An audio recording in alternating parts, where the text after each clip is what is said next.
milk, eggs. Honey, the game's on. Oh, great. New York Rangers head coach Roger Neilson has watched his team lose the home ice advantage in round 2. He'll turn to goalie Mike Richter for an answer. Richter came up big against the Devils in round 1. Pittsburgh's Scotty Bowman has more playoff wins than any other coach. Goalie Tom Barrasso has anchored the defense for the defending Stanley Cup champions. He's won 4 in a row. Hat is burning in Montreal, and he's wondering, where's Roy? Goalie Patrick Roy has given up some soft goals. He must regain his form. Rick Bowness has the Bruins clicking, and he's turned to veteran defenseman Ray Bourque. He's helping the offense with his moves along the back line. It's Game 2 in the Adams and Patrick Division Finals, tonight on Sports Channel America.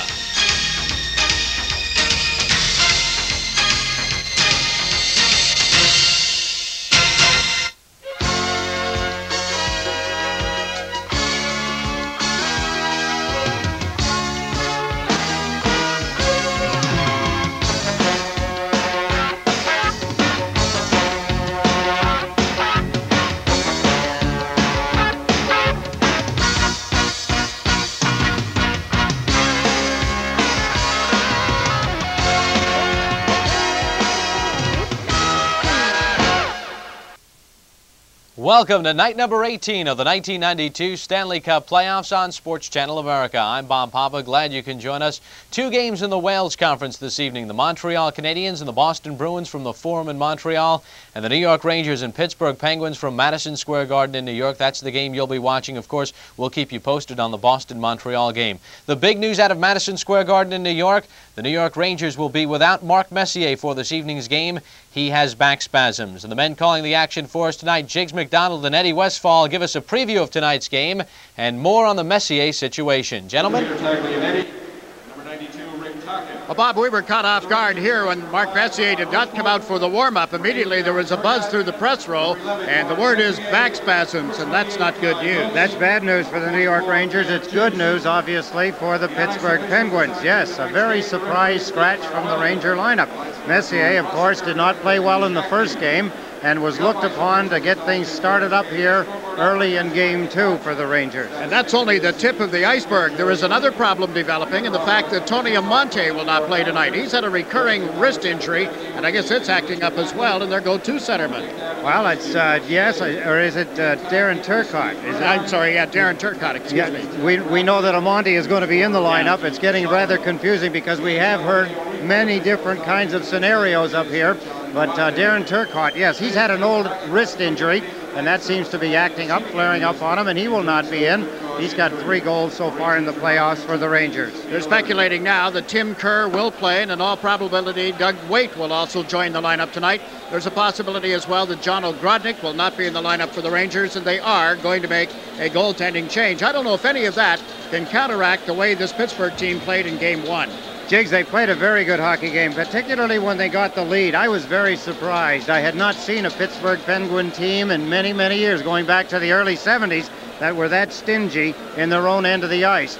Important in this game that the Rangers get the lead. They play so much better when they get ahead. So much of what the Pittsburgh Penguins do comes off face-offs, and they were excellent. Ron Francis was just brilliant in Game 1. I think everybody spotted that early on in the game. Yes, that has been a lot of the talk around here, Ron Francis and his ability to win every face-off. Almost a must-win situation for the Rangers here at Madison Square Garden tonight. Bob? Thank you very much, gentlemen. The big story, Mark Messier and Darren Turcotte out of the lineup for the Rangers. In game number 1, the Pittsburgh Penguins got spread out scoring and good defense. For more on Game 1, let's hear from some of the Penguins. Let's hear from Kevin Stevens and Larry Murphy. We felt each other out the first night, and we got the lucky bounce and we got the goal. So it's going to be, tonight will be a whole different game. It'll be a lot more intensity out there from both sides. I think we're pleased the way we're playing, but we're being realistic about the situation here, the team we're playing. And we're playing the top team in the league, and obviously we'll have to scrape for everything we get. We need some breaks. We got them last game, and if we're going to ever win again, we're going to need some more down the road. Murphy and Stevens each had a goal in game number 1. Meanwhile, the Boston Bruins are one step closer to beating the Montreal Canadiens for the 4th time in the last 5 years. These arch rivals hit the ice at the Forum tonight in game number 2. Now, Boston came up with a victory in game number 1, and if the Canadians are to win, Patrick Roy must stop giving up the soft goals. In game 1, Roy was roasted for 5 goals on the Bruins' first 18 shots. The fans were chanting for Andre Rasico after the second period. Stephen Leach spearheaded the Bruins' attack in this game. He scored a goal in the first and second period. He also set up a Joe Juneau power play tally. Well, for the Edmonton Oilers, they say goalie Bill Ranford will take part in the team's pregame skate tomorrow. Ranford was injured in Game 2 against Vancouver. At the Pacific Coliseum in period 1, Trevor Linden's shot hit Ranford up high. He managed to finish the period, but did not return. He's listed as having a body bruise. Now just figure out which part of the body the bruise is in. Well, we're set for hockey action tonight in the Wales Conference. It's night number 18, and as we take this time out, let's take a look at the playoff scoring leaders, brought to you by Air Canada.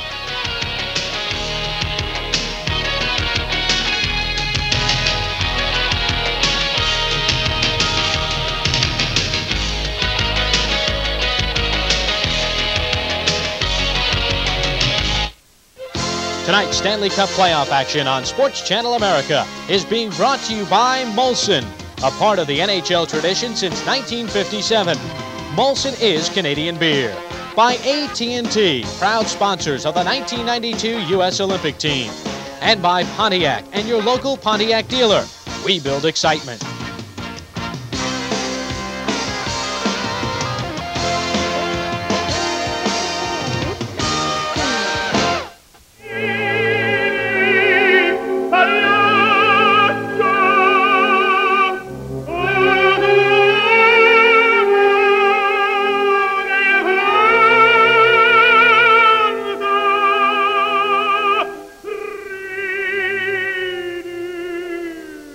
Sort of what it feels like when you run out of Molson. Molson, bringing you Sports Channel America's exciting NHL coverage. Hey, is that what I think it is? Yeah, it's my new Wagner Power Painter. Well, can you edge with it? Yeah, you can edge like this, or adjust it to control the paint up close. And when I'm done, I'm gonna switch nozzles and stain my deck. Do a lot of other jobs I've been meaning to do. Well, does it clean up easy? Yeah, it's quicker than you think. Why am I painting this by hand? Good question. Get a Wagner. Stay within the lines.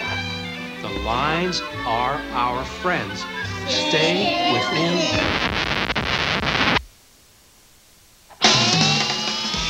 Stay within the lines. The lines are our friends.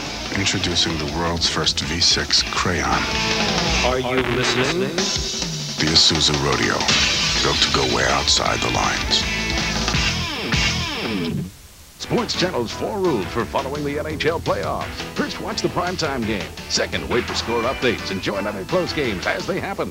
Third, stay tuned for the late game. Fourth, tune on again tomorrow night. Sports Channel America, the network home of the NHL. Today's opening game face-off is brought to you by Molson, the official beer of Sports Channel America's exciting NHL coverage, a part of the NHL tradition since 1957.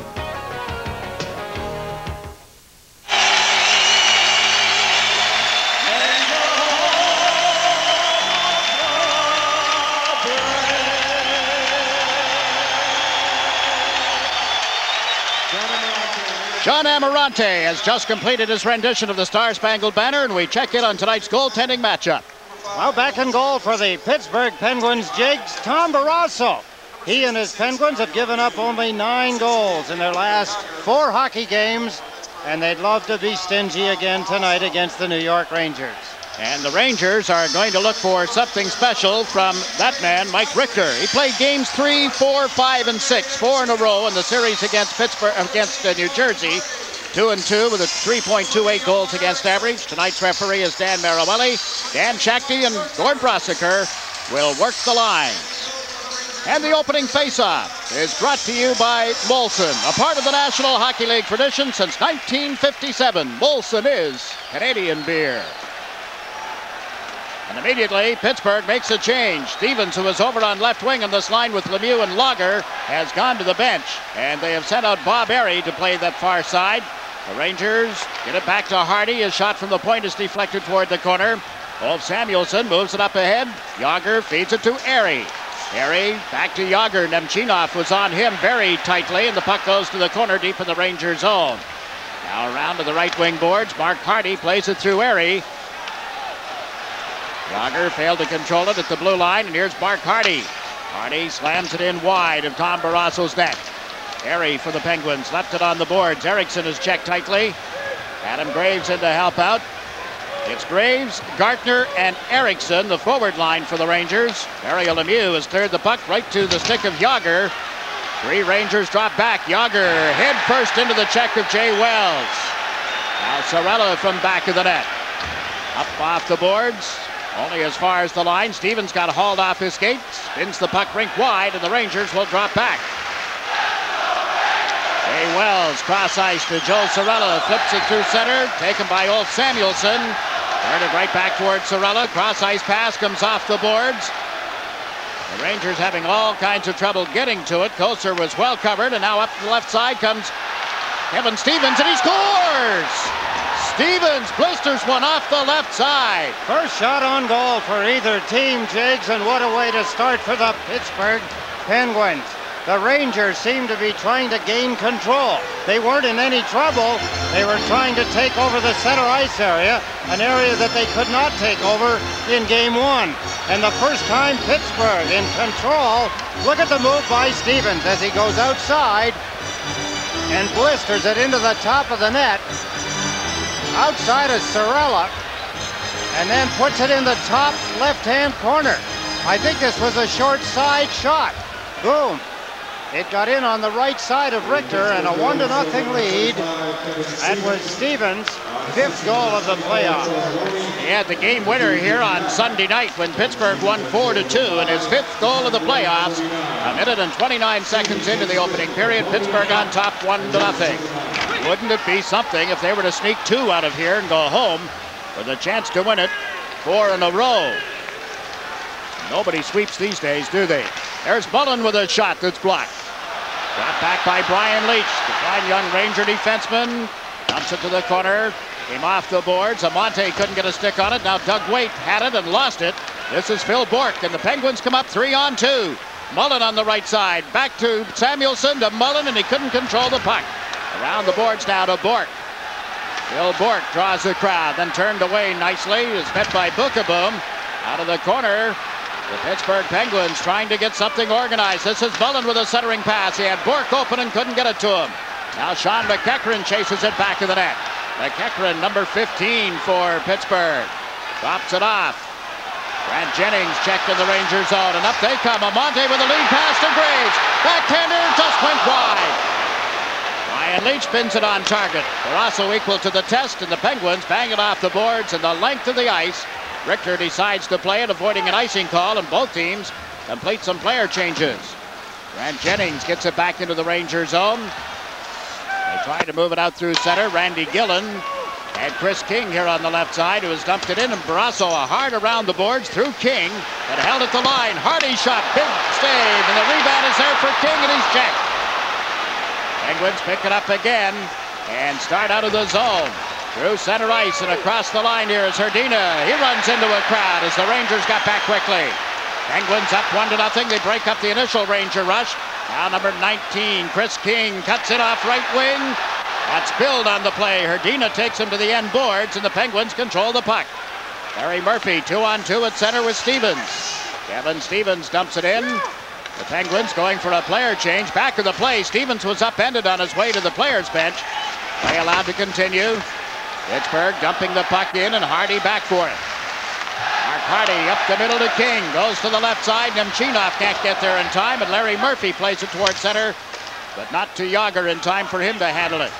Gordy Roberts up ahead now to Yager. Has Lemieux with him. Mario Lemieux as Wells has stumbled a little. Centers, and Yager's shot is turned aside. Nemchinov takes it out of the far corner for the Rangers. Sergei Nemchinov through center. Good pace in this opening period. He can't get through the Pittsburgh defense.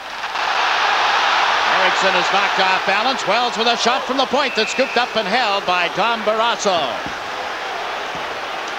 4.5 minutes into the opening period at Madison Square Garden. The Pittsburgh Penguins lead 1-0.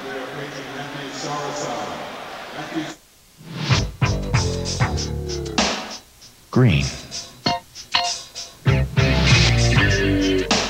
Who wouldn't envy green? Such a versatile color.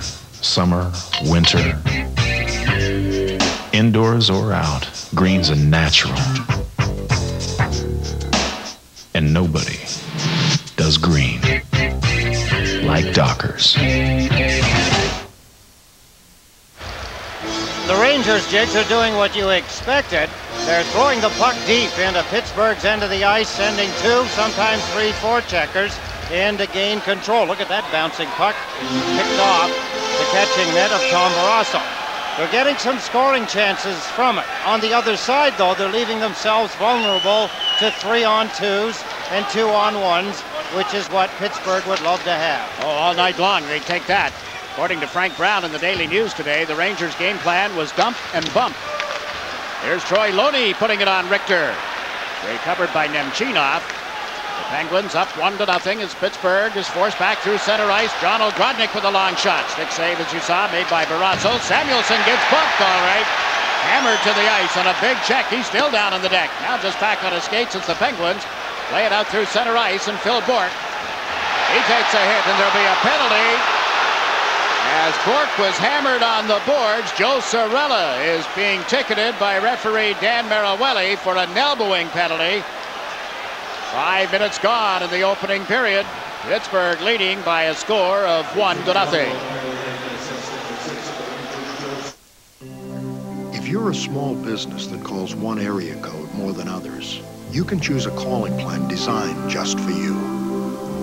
Introducing the AT&T Partners in Business Plan. You can get a 20% discount on the area code you call most, automatically, even if your calling patterns change each month. AT&T Partners in Business. Choices, because one size does not fit all. Call us. Well, the hitting is in the hockey game. The Rangers are very aggressive. They're initiating the hitting. John O'Grodnik, one of the players who does not do a lot of hitting in hockey games, there on Samuelson, knocked him down. And then Bourque takes a wicked shot with an elbow. Bourque looking for the outplay. There's the forearm smash by Joe Cirella. 1 for 4, the power play of the Pittsburgh Penguins in Game 1. They go to work now. So the dump and bump game is prevalent, and there's another bump and an injured Penguin, a penalty call. Graves taking Mario Lemieux down.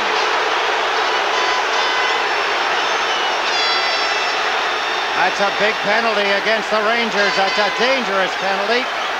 Lemieux looking as though he is hurt. Graves is going to give at least a 2-man advantage for the next 2 minutes.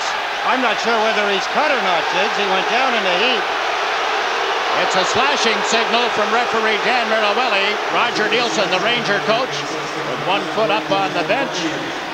I'll tell you why it's a dangerous play as far as Pittsburgh's concerned, because if the referee doesn't think it's a penalty, then Graves has a breakaway. There's the slash. Wow, what a two-hander.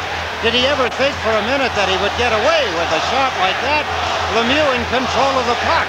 There's Lemieux looking for the pass. Look at this. Looks like he was trying to chop down a tree. That's a dumb play by Adam Graves.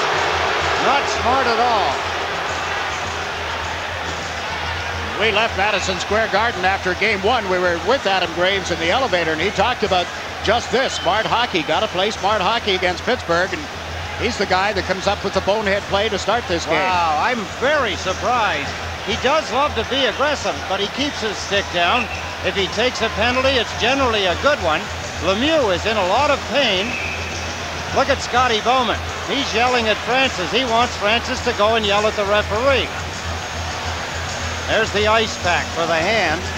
It looked as though Graves used the heel of the stick when he hammered him. Yeah. Lemieux at the moment declining the ice bag being offered by head trainer Skip Thayer. When you're in that kind of pain, which it appeared Lemieux was in, really you don't even want to talk to anybody. Brian Trottier, the Penguins' number 19, is in the middle with Mullen on the right. He's number 7. Stevens, number 25, over on the left. Murphy and Francis on the points. A 2-man advantage for 1 minute and 54 seconds, and Pittsburgh already on top 1-0. Mullen sneaks in off the right boards. Back to Murphy. Now to Francis.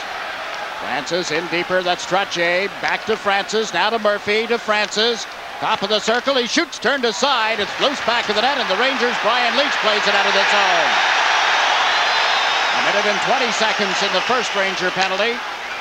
Francis gets it across the line. Played it off James Patrick, and the Rangers are able to clear it the length of the ice. Randy Gillen, the former Penguin, dumped it down.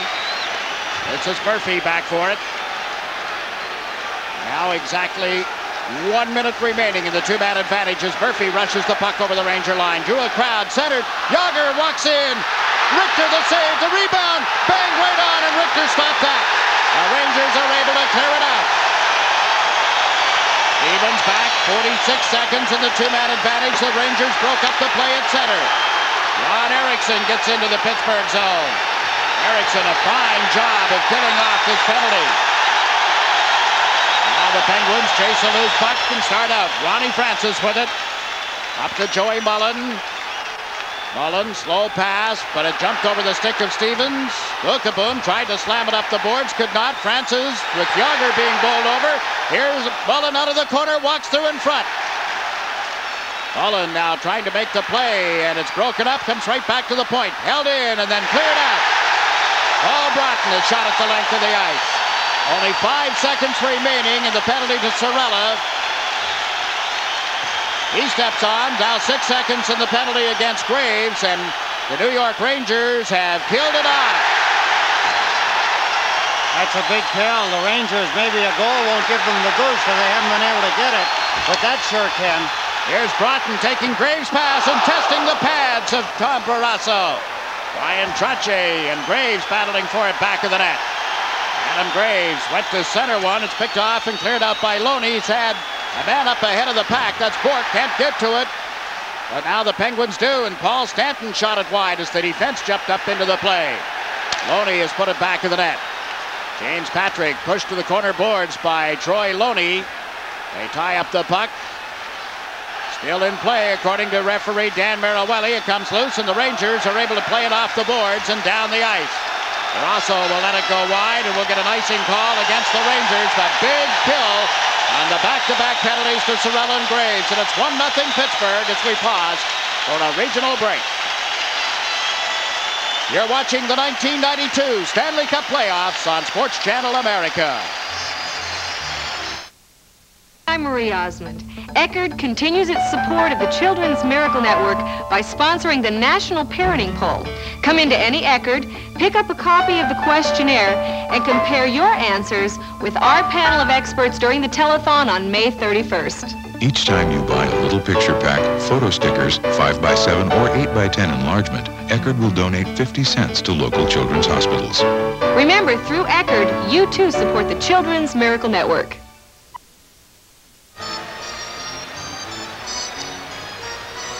Mike Richter survives a 5-on-3. There was the best save of the 2-man advantage. Richter on Jaromir Jagr.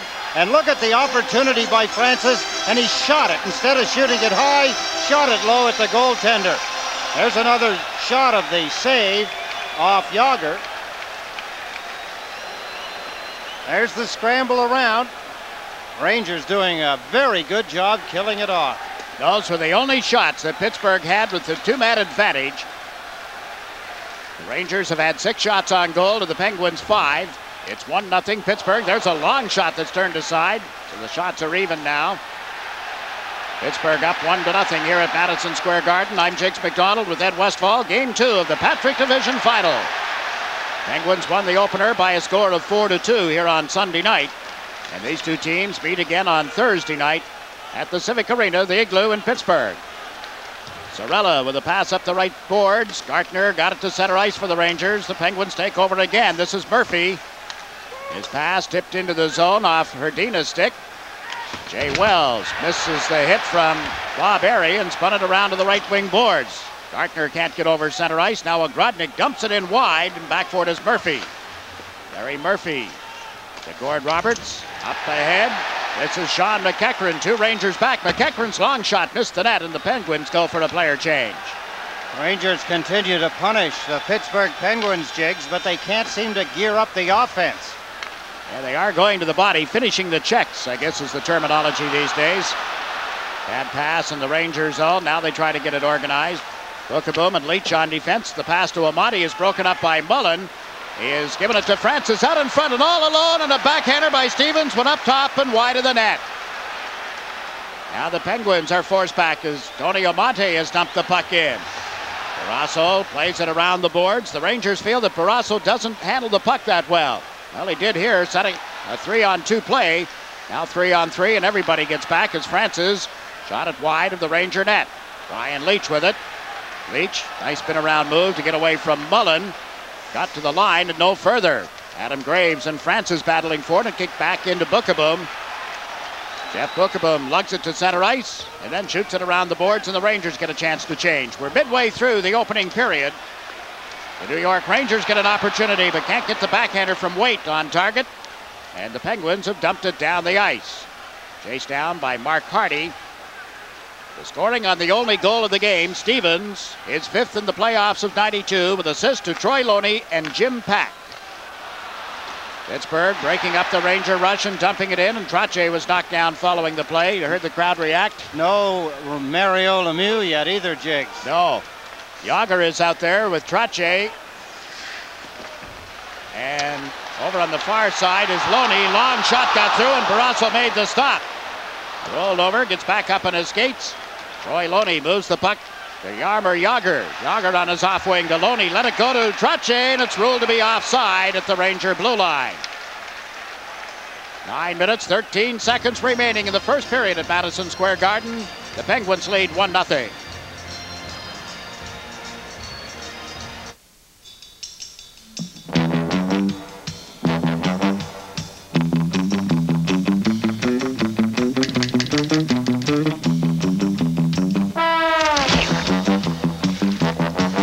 They say our personality traits are formed at an early age. Presenting the 3.1-liter V6 Rodeo from Isuzu. The way we see it, it's never too late to have a happy childhood.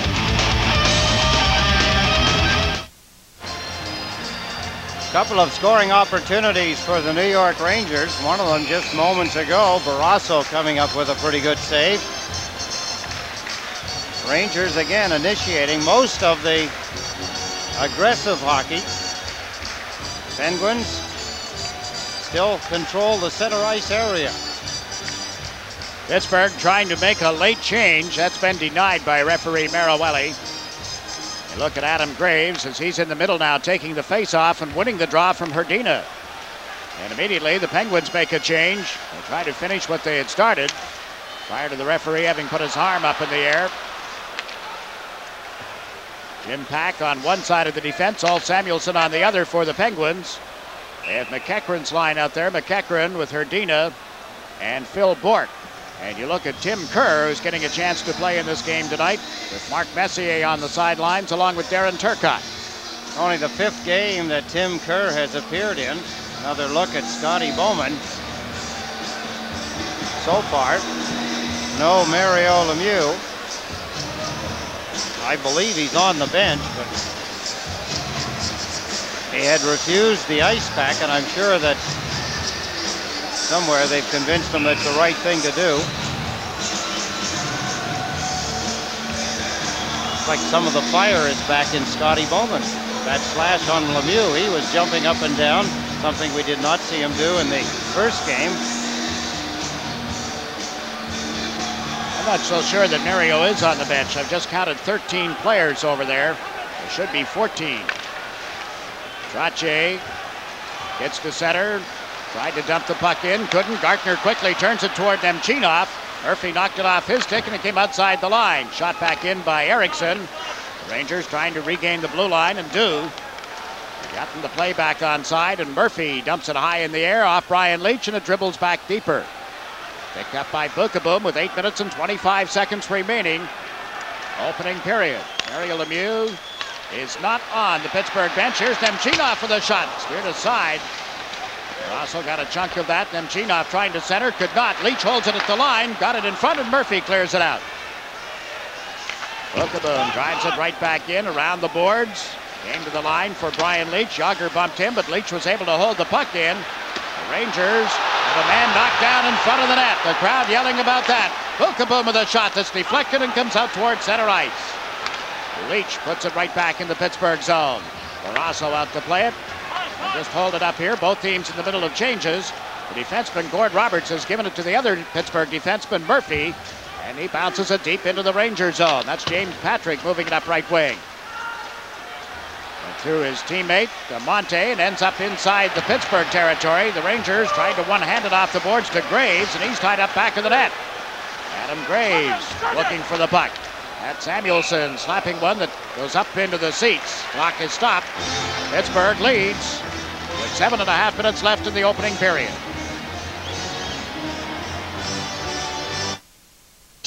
Aqua Rush, salty spray, power thrust, churning sea, Kawasaki, it's where I wanna be. Introducing the hottest two-seater watercraft on the water, the Kawasaki Jet Ski Super Sport.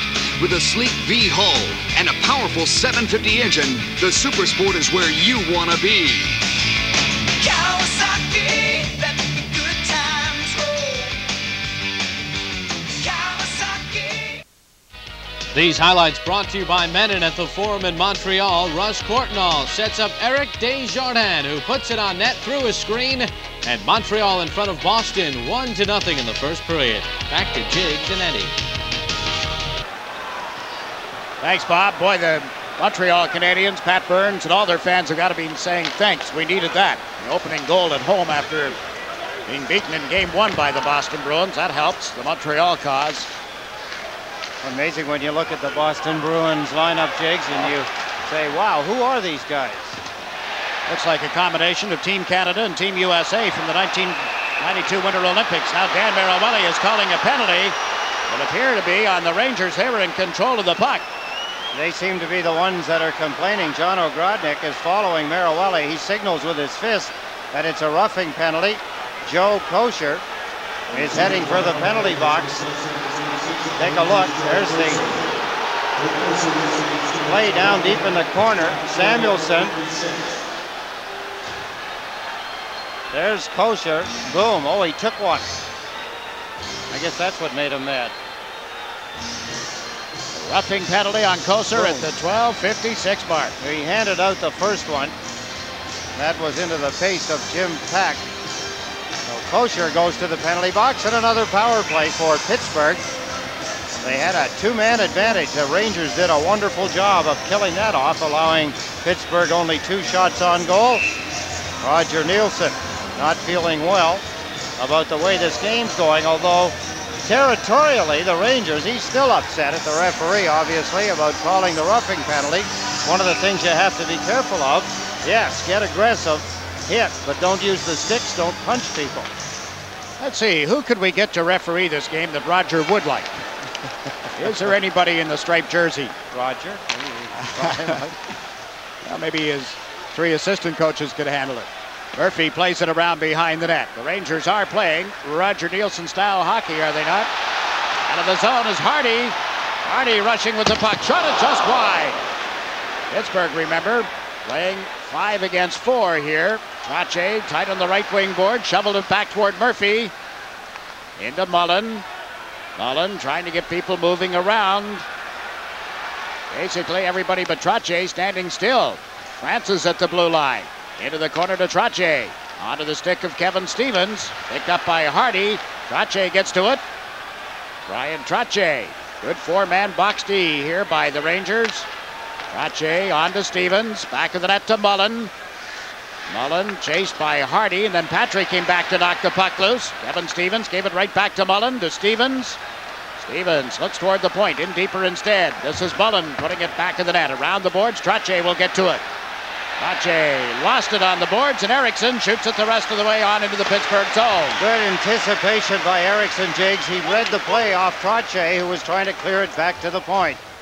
Now up the left side comes Kevin Stevens. He has the only goal of the game thus far. Shifted to the forehand, then couldn't get the play onto the stick of Herdina, and the Penguins are forced back. Penguins are also squandering some excellent opportunities to run away with this hockey game. Rangers controlling the puck. Leach and Bookerboom on the points. Broughton is up front along with Randy Gillen. One more chance for the Penguins if they can get it out of the zone, and they fail on that opportunity. Good checking job thrown up by the New York Rangers, and as a Ranger went down, 17,000 referees came up out of the seats. But no penalty. Murphy steps over center, fires it deep into the zone. It's grabbed by Richter, and the teams are at 6 aside again. No shots on goal on that Pittsburgh power play. Nemchinov dropped it back. This is Kosar for the Rangers, and his shot didn't get through. Amante works it toward the blue line. Bounced off Kosar and out towards center ice. James Patrick cross ice, but to no one in a white uniform. Up with it here is Ulf Samuelsson. He has dumped it in, and the Penguins complete a player change. Well, if you're a Ranger, Jake, you have to figure you're not going to get a penalty no matter what you do.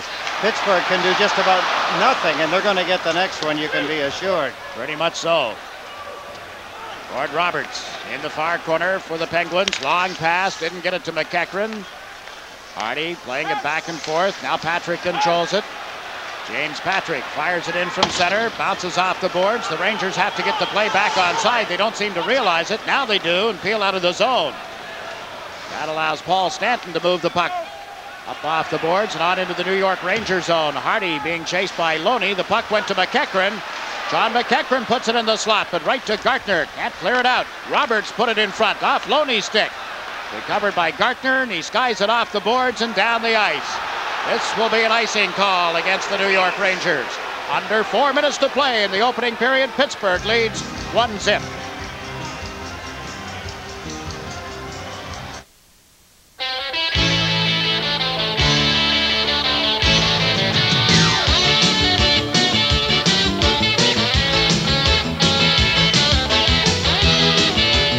They must have heard the good news. Molson's 35-year history with the NHL is going to continue. Molson, bringing you Sports Channel America's exciting NHL coverage. Well, looking along the bench of the Pittsburgh Penguins, Brian Trottier talking to Mullen, but no Mario Lemieux. Trottier got the burned cork under his left eye there. Yeah, just under one eye, though. Yeah. No, that's a bit of a shiner.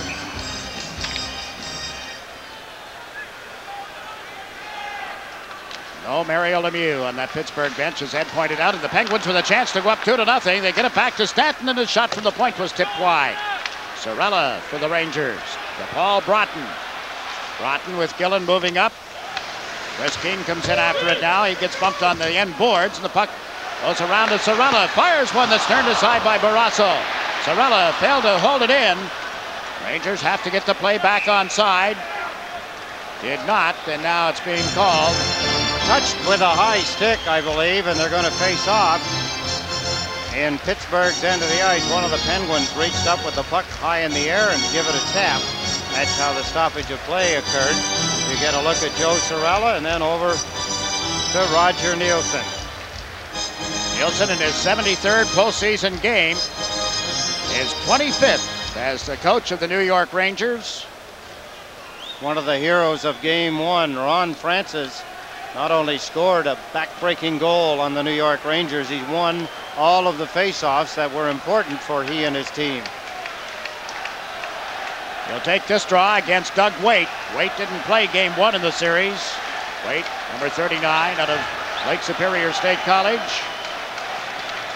The NCAA champions this past season. Now the puck comes through following the draw. And a long shot from the point didn't get through as Amante got it underway, and the Penguins whip it through center ice, and it bounced over the stick of Bookaboom, who makes the exchange here with Richter. The other defenseman, Leach, had pulled Yager to the ice. Rangers dump it in. The Penguins trying to get it out. Look at the crowd forming here on the right wing boards. But Phil Bourque does get it out of the zone, and Brian Leach has it just outside the line and shoots it back in. Jimmy Pack You heard Barrasso yelling, coming, just to let him know that people were on his tail. The Rangers shooting it in, Jigs. It's not doing them any good. If they carry it in, now you can see some scoring opportunities coming from it. Now it's played around the boards. Tony Amonte out of the near corner looks to make the play. Back to Leach. A shot from the point. Bounced up in the air and is turned aside. Paul Samuelson got it to the right side, and Yager has cleared the zone. Bill Bork with a long shot off the stick and just wide. Both teams making player changes. 2 minutes remaining. Opening period at Madison Square Garden. This is Brian Leach. To Chris King. Has shot it wide. Barrasso left it for Roberts up the far side, but out of the reach of Stevens, and it's shot right back in by James Patrick. The New York Rangers regained the blue line as Larry Murphy plays it out to center ice. Rangers go back and give the puck away. Trottier, but his pass didn't get to Mullen in time as Hardy read the play well, and up they come. Gillen on the left side. Randy Gillen missed with that shot. Trottier gets it out of the zone. Stevens finds the open wing. Mullen moves up in time here. Joey Mullen left it for Trottier. Mullen is dragged to the ice. Trottier with a pass to Stevens. Kevin Stevens shoots, stick save by Richter. Rotten picks it up. Mullen is still down on the deck, and now the play is called. As the Rangers started to move through center ice, Dan Mirabelli calls the action, and they'll come out to attend to Joey Mullen. We'll see what his problem is when we return to Madison Square Garden after this message.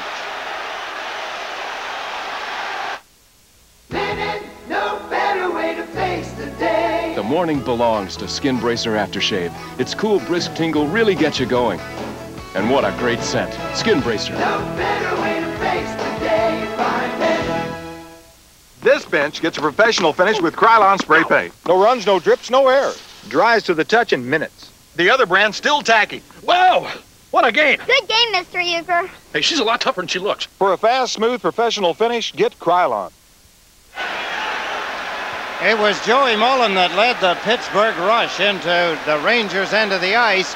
He turned with his back to Mike Richter and dished the puck off. Got whacked as he turned around. There's the pass over. You can see the Rangers, King still hitting. And here Mullen, he'll drop the puck now, turn, gets spun around and then gets barreled. I believe that was Broughton. You can see that he was hurt. He wanted to get a whack at him. It was King, not Broughton, that got Joey Mullen. Yeah, double dip for King. He got Stevens out in the center ice area and then comes back into the zone and gets Mullen, who is still down on the ice. And Scotty Bowman, you see the concern on his face. Another look from overhead here at the Garden. There's Mullen now. You see him turn. He spins away from one check and then bang, gets just run over.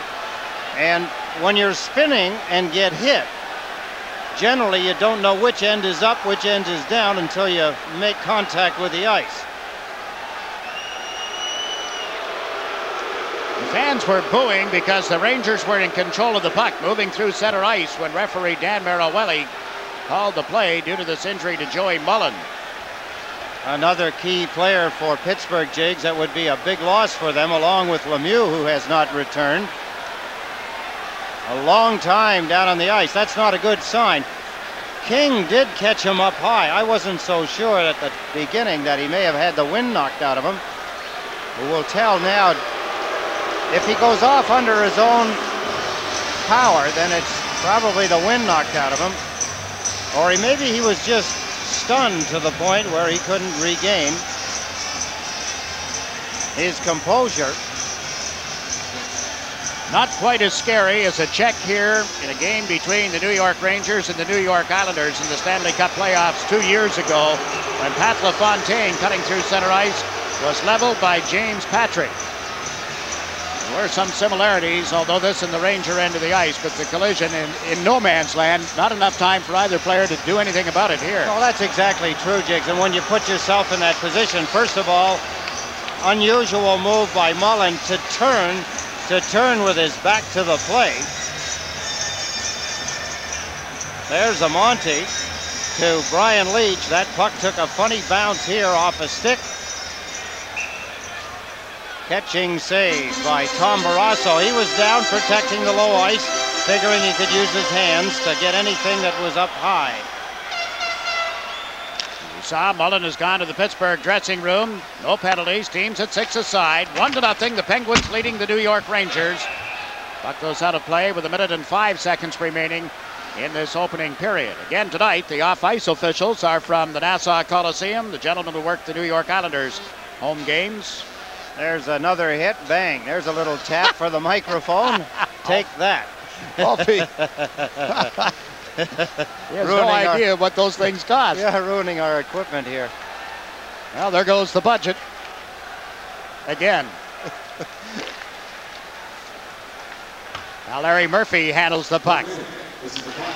Bob Harry plays it back into the Rangers zone. Nemchinov with it to Leach. To Nemchinov. To center as Gartner with him on the right side. Nemchinov tried to split the defense. Couldn't make that work. Now Francis and Eriksson go to the boards together. Jan Eriksson of the Rangers came away with the puck. Gartner got a chunk of Francis as the puck was centered for Gartner. Never got through to him. Back goes Leach. Brian Leach to Jeff Bukaboom. Bukaboom into the center ice zone has backhanded it in. Cut off by Barrasso, who plays it around the boards. Leach had it at the line, lost it, was able to keep it in, and now it's brought out by Loney. His pass is to Bob Harry. Harry dumps it in. The Rangers haven't scored a goal since midway through the second period of the opening game in this series. And we're down to the final 8 seconds of period 1 in this game. And it's dumped out into the Rangers zone. That will do it for period 1. Period dominated by the Rangers, but it's Pittsburgh's lead. 1-0. The Penguins after 1.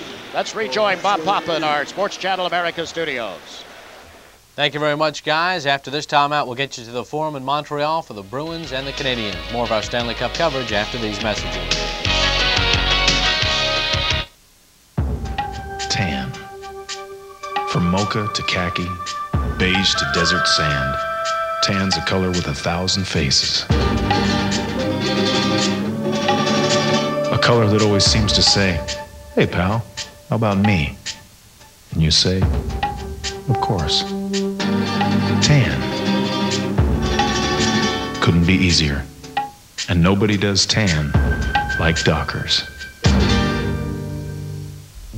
This incredible stereo component system can be yours free from U.S. News and World Report. That's right, a free stereo. In a moment, you'll find out more. Movie stars on the cover of Time. Cartoons on the cover of Newsweek. At U.S. News and World Report, how to build your fortune. Entertainment news or news you can use? Which is important? Let's hear what some readers have to say. It compared a few different approaches to investing and let me choose. And I pick out a few things in finance, and I think I've made some right financial moves as a result of it. Best jobs for the future. If we make a move, should we rent, should we buy? Should we stay where we are? Should we try to improve the place? Those kind of things are important to me right now in my life. I say U.S. News gives you an insight into what might be tomorrow. If you call right now, you'll receive this exclusive stereo component system absolutely free.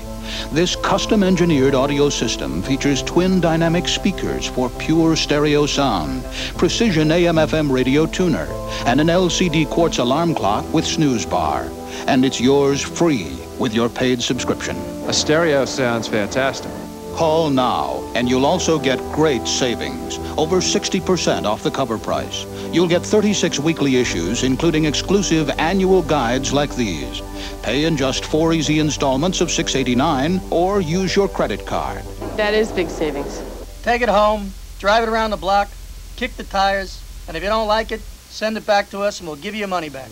A great magazine, great savings, annual guides, a money-back guarantee, and the stereo is yours free.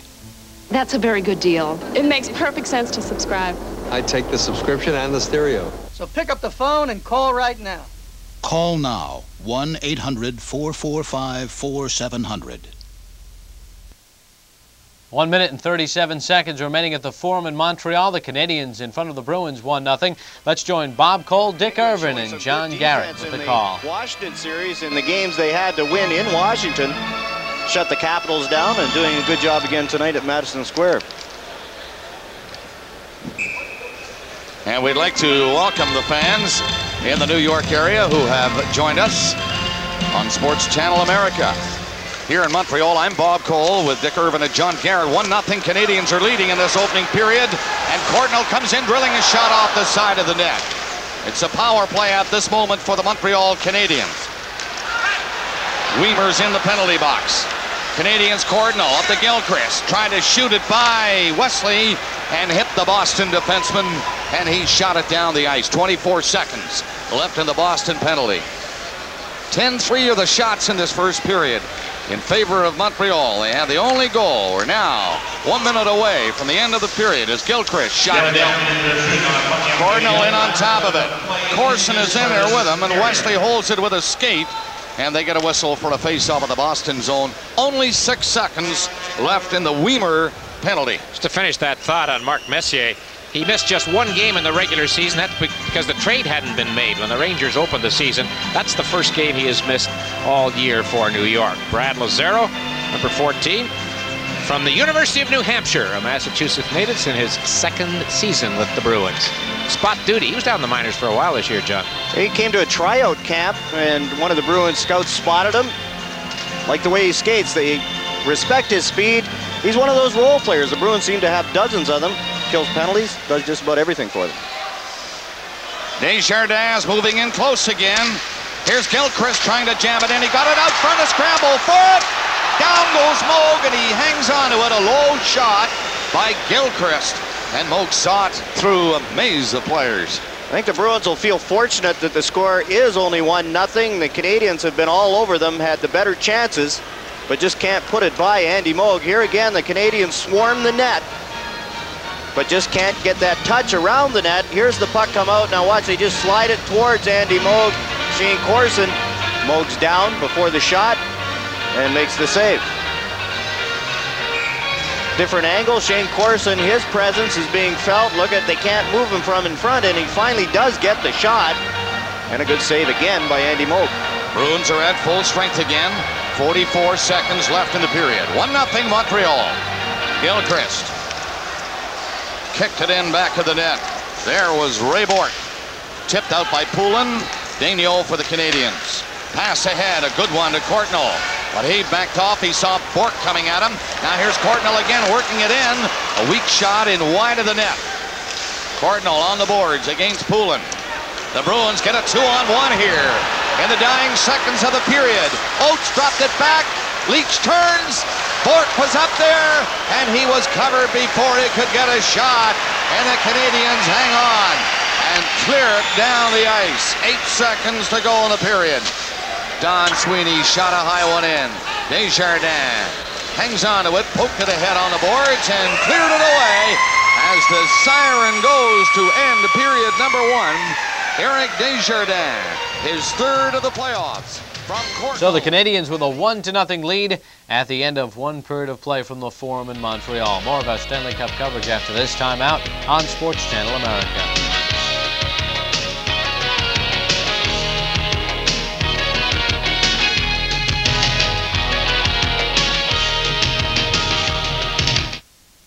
Larry Bird was born to be a champion. He was destined for glory in the game he loved. Call this toll-free number now and get bird watching at its best in this amazing video, Larry Bird, a basketball legend. It's free with your paid subscription to Sports Illustrated, the best way to capture all the drama of sports. Through rare footage, you'll follow Larry from the basketball courts of Indiana to the hallowed halls of the Boston Garden. Be there when the championships are won. Share the glory, live the moments. Be there for the hard-fought and emotional duels with Larry's longtime friend and rival, Magic Johnson. Call now to subscribe or renew. Get your free video and 54 issues of SI, including the swimsuit issue for only $1.29 an issue. Save over 55% off the cover price. For quicker delivery, use your credit card. Don't miss this heartwarming tale of a boy who lived his dreams. It's the story of a legend. The legend lives in Sports Illustrated. Call now. Yeah, that's me. And it still seems like a dream. But you don't have to be an Olympic marathoner to enjoy the benefits of running. Hi, I'm Frank Shorter from Runner's World magazine. Did you know that in as little as 20 minutes, 3 times a week, you can trim down, shape up, and have more energy than you ever thought possible. This free book shows you how. It's filled with super training tips for stronger and smoother running. And it's yours free, just for trying Runner's World. Every month, Runner's World tells you all about high-energy meals, training secrets, staying healthy, even buying the perfect running shoes. Call now for your no-risk trial subscription to Runner's World. You'll get 12 big issues for almost half off the cover price. Just 3 payments of $5.99. There's no obligation. If you're not completely satisfied, get back every penny you paid. And with your paid subscription, you'll receive the exclusive Runner's World training log. Call the toll-free number on your screen now. Welcome back to our Sports Channel America studios in New York. I'm Bob Papa. 1 period complete at Madison Square Garden. The Penguins lead the Rangers by a 1-0 score. Kevin Stevens with the goal at 1:29 of period number 1, beating Mike Richter. We'll have highlights for you from Madison Square Garden in just a little bit. Mark Messier and Darren Turcotte both out of the lineup for the Rangers. Messier has back spasms. He is day-to-day. Darren Turcotte is being bothered by a wrist problem. The Penguins lead the Rangers 1-0 after 1. And we'd like to welcome those of you who have been watching the Montreal Canadiens and Boston Bruins at the Forum in Montreal. Meanwhile, at Madison Square Garden in New York, the Penguins lead the Rangers by a 1-0 score at the end of 1 period. Let's take a look at the highlights from action at the Forum in Montreal. The Canadiens trying to even up this best-of-7 series. And these highlights from the Forum.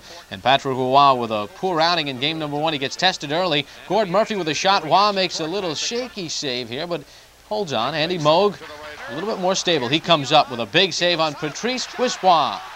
Moments later, though, Montreal will break through. Eric Desjardins' shot squeaks through and gets past Moog. It's 1-0 in favor of the Canadiens. Eric Desjardins with the goal on an assist from Russ Courtnall. It came at 8:43 of the first period. Montreal in front by a score of 1-0. You're watching the Stanley Cup playoffs on Sports Channel America. We now pause for a regional break.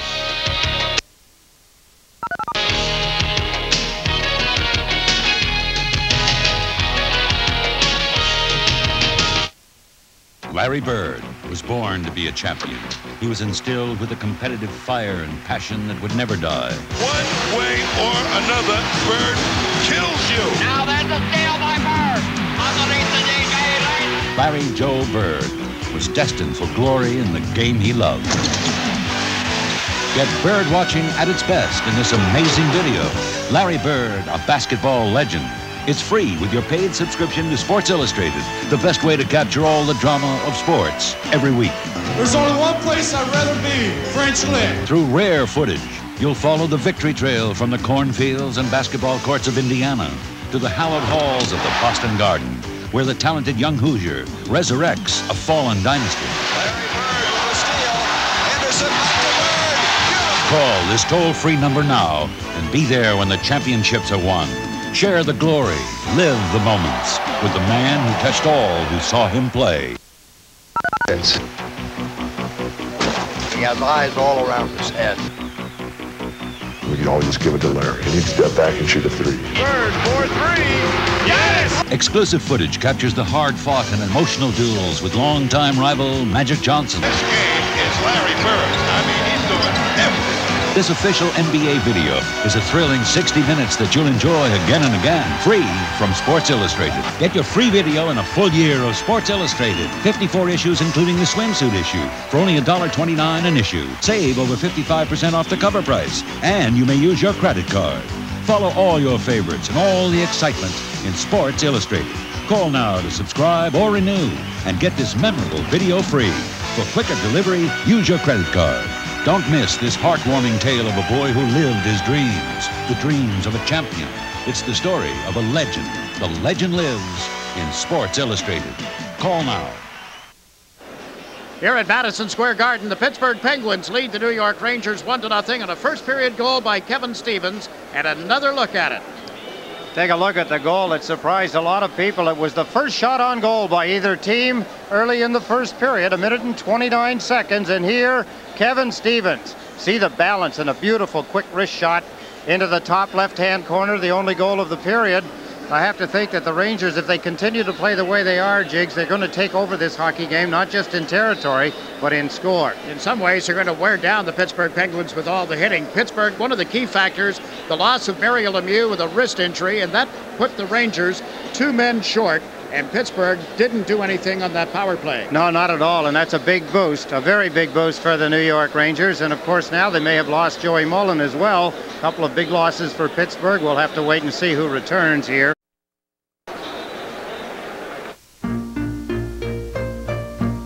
When you're flying north, fly with a leader.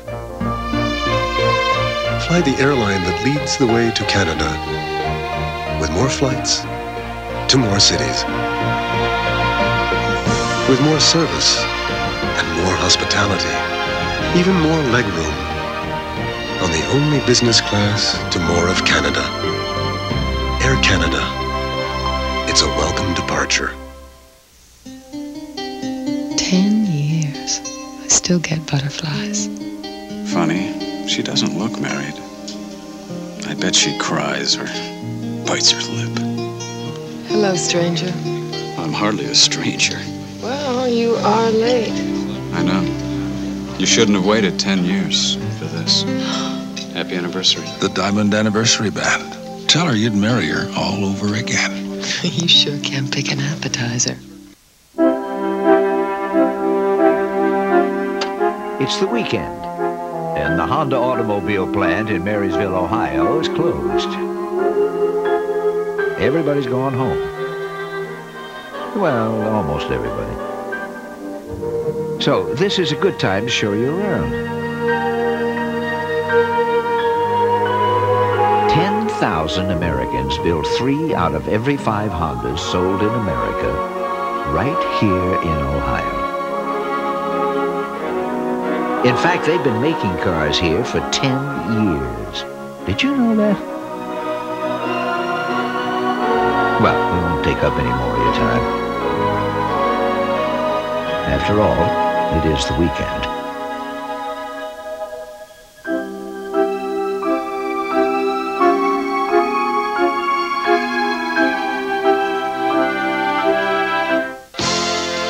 Stanley Cup playoff action on Sports Channel America is being brought to you by American Honda, who's been making quality cars in America for the last 10 years. By Molson, a part of the NHL tradition since 1957. Molson is Canadian beer. And by Yamaha Water Vehicles, fun that won't quit.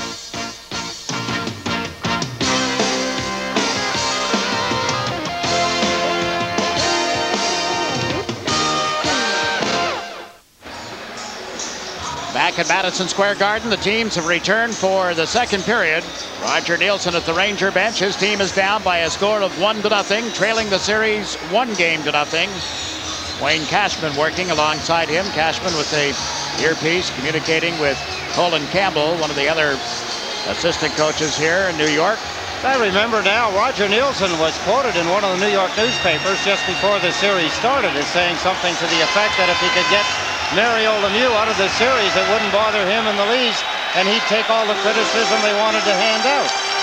Well, he may have to, because Mario Lemieux did not return to the Pittsburgh bench nor the ice for the start of the second period, nor did Joey Mullen. So the Penguins, including backup goaltender Ken Reggett, are down to 18 players. When you take Mullen and Lemieux out of your lineup, ouch. Trache is out here with Yager. Kevin Stevens is the other forward. The Rangers up with the puck. Graves across the line. Quick shot. Missed the target. Grodnik takes it on the end boards. Trying to work his way out in front. Centered it back. James Patrick with a shot. Pad save by Barrasso. The rebound handled by Adam Graves. He gets checked. Jim Pack is able to clear the zone, and Yager gives chase. Hardy back to touch up. Icing call against Pittsburgh.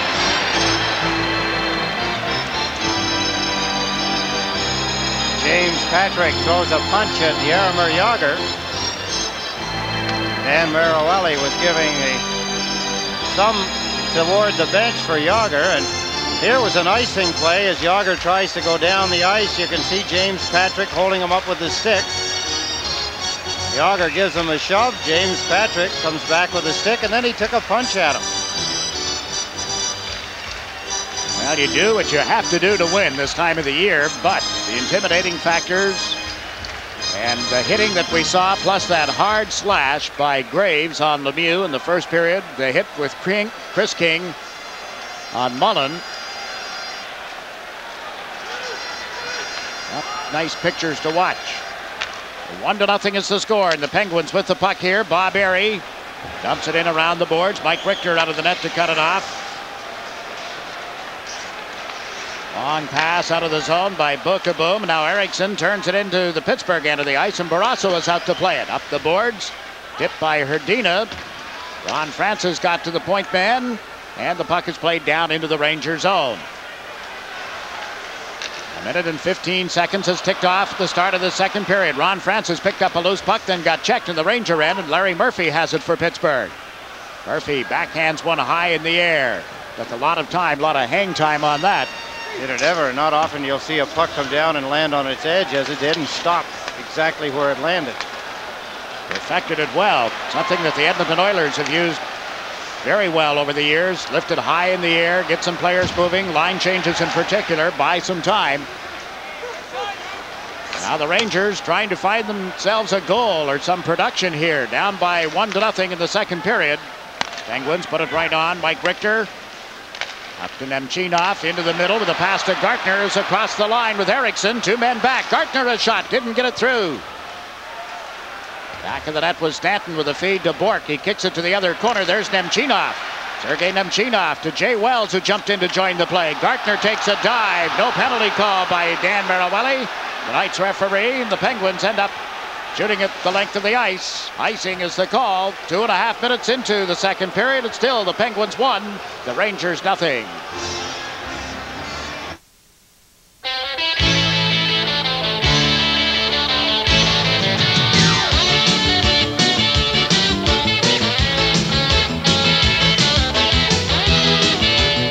They must have heard the good news. Molson's 35-year history with the NHL is going to continue.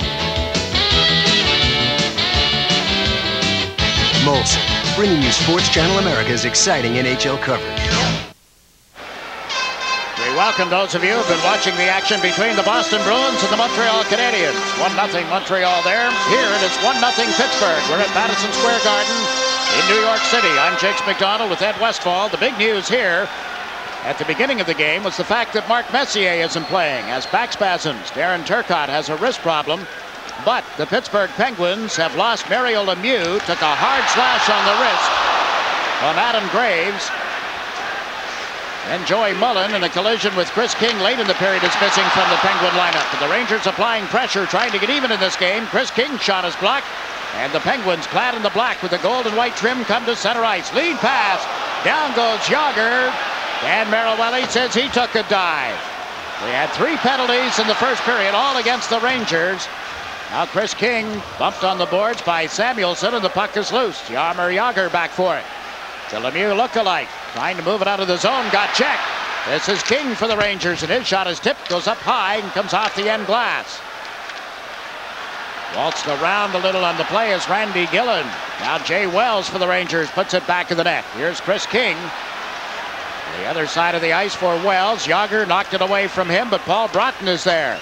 Broughton's pass didn't get through, and up comes Jagr. 3-on-3 at center ice. Brian Trottier with it. Trottier dumps it in. Kevin Stevens goes in after it.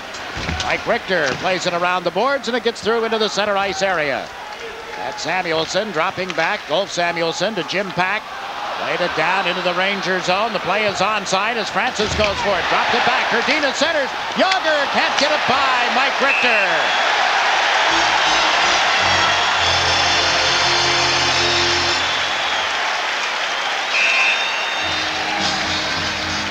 A lot of intimidation after the fact. Ron Francis gets a scoring opportunity, and then they want to try and knock all his teeth out. Here Francis pays the price. He knew he was going to do that with a good pass. That set up the passing play by Jagr. There's the play by Jagr at the net. Good stop by Richter, and here Francis on the rebound. And another good save by Mike Richter as he sits on the seat of his pants. Here's the hit. Boom. Sometimes you pay the price to make a good play. There's the play back. Francis, the pass across to Yager, and a good stop by Richter, who hasn't been called upon since back in the early part of the first period to make any saves. Mike Richter trying to settle his team down on one of the few scoring attempts for Pittsburgh. Ron Francis moves in to take the face-off for the Penguins. He has Phil Bourque on the left now. George Hrdina over on the right side. The puck gets into the goal mouth and is covered by Richter. And immediately Hrdina is pushed out of there. Phil Bourque jostled around a little bit after the whistle. He's played nearly 4 minutes of this second period. Doug Weight getting the call, centering this line with Graves and Amonte. Weight stepping in to replace the injured Mark Messier. Merrill Wally having a team back session with some of the Ranger players. He's probably leveling a little of a verbal abuse on them only because they continue to jam players in the face with their gloves. Both these teams were warned before the series started that the fracases, after the whistles were blown, were going to draw penalties. So far, the referee hasn't lived up to that particular statement. Now they line up again. This time Randy Gillen will face off against Francis. Gillen wins the draw for the Rangers, and Mark Hardy has the puck. Gives it to James Patrick. Up the middle, the pass picked off by Phil Bourque. Bourque had one man to beat, never did regain control of the puck. Amonte does. Tony Amonte out of Boston, across the line here. Amonte ends up on the boards, checked by Hrdina. Doug Weight dug the puck loose, but Ron Francis clears the zone. Mark Hardy has moved it across to James Patrick, and again the Penguins have to go back. Quickly, Barrasso able to cut it off, back of the net. Phil Bourque moves it through center, and Mark Hardy drops back for the Rangers. 1-0, Pittsburgh leading. 5 minutes into the second period at Madison Square Garden. Adam Graves taken off the puck. Samuelson put it back of his own goal. Phil Bourque back in to help check, and here's a chance for Graves, and he shot it wide. It's centered out in front again and cleared. Held in at the line. Okaboom trying to move it in on right wing. Now goes to the far side for Graves to Weight, and his shot was wide. Nice setup, but no completion of the play. Hrdina nudged the puck toward Samuelson. Now to Francis. 2 men back. It's Francis. A check from behind by Mike Gartner. It's recovered by Doug Weight. Rangers come out through the center ice area. Dumping it down into the zone is Eriksson. Larry Murphy slaps it off the boards. It's held at the line by Leach. Can't get it to a teammate.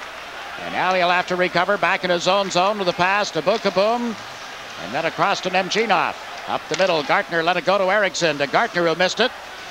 Eriksson now shoots it on into the Pittsburgh territory. Chasing it back is Roberts. The defenseman, Gord Roberts out of Detroit. Up the left side, Bob Airey moves it onto the stick of Troy Loney. Has Murphy moving with him. Loney drops it off for the defenseman. Larry Murphy starts in. And centers one. They bang at it, and it's cleared aside. The New York Rangers come out of the zone, but have just dumped it to center. Roberts takes it there, then gave it to Murphy. Murphy flips it on into the Ranger zone. Richter scoops it up. They'll get a play stoppage here and a player change all the way around as the Penguins maintain this 1-0 lead over the Rangers. Presenting the Yamaha Blast It to Summer Sale. For a limited time, you'll get rock-bottom prices and red-hot deals on Yamaha BXR and Superjet.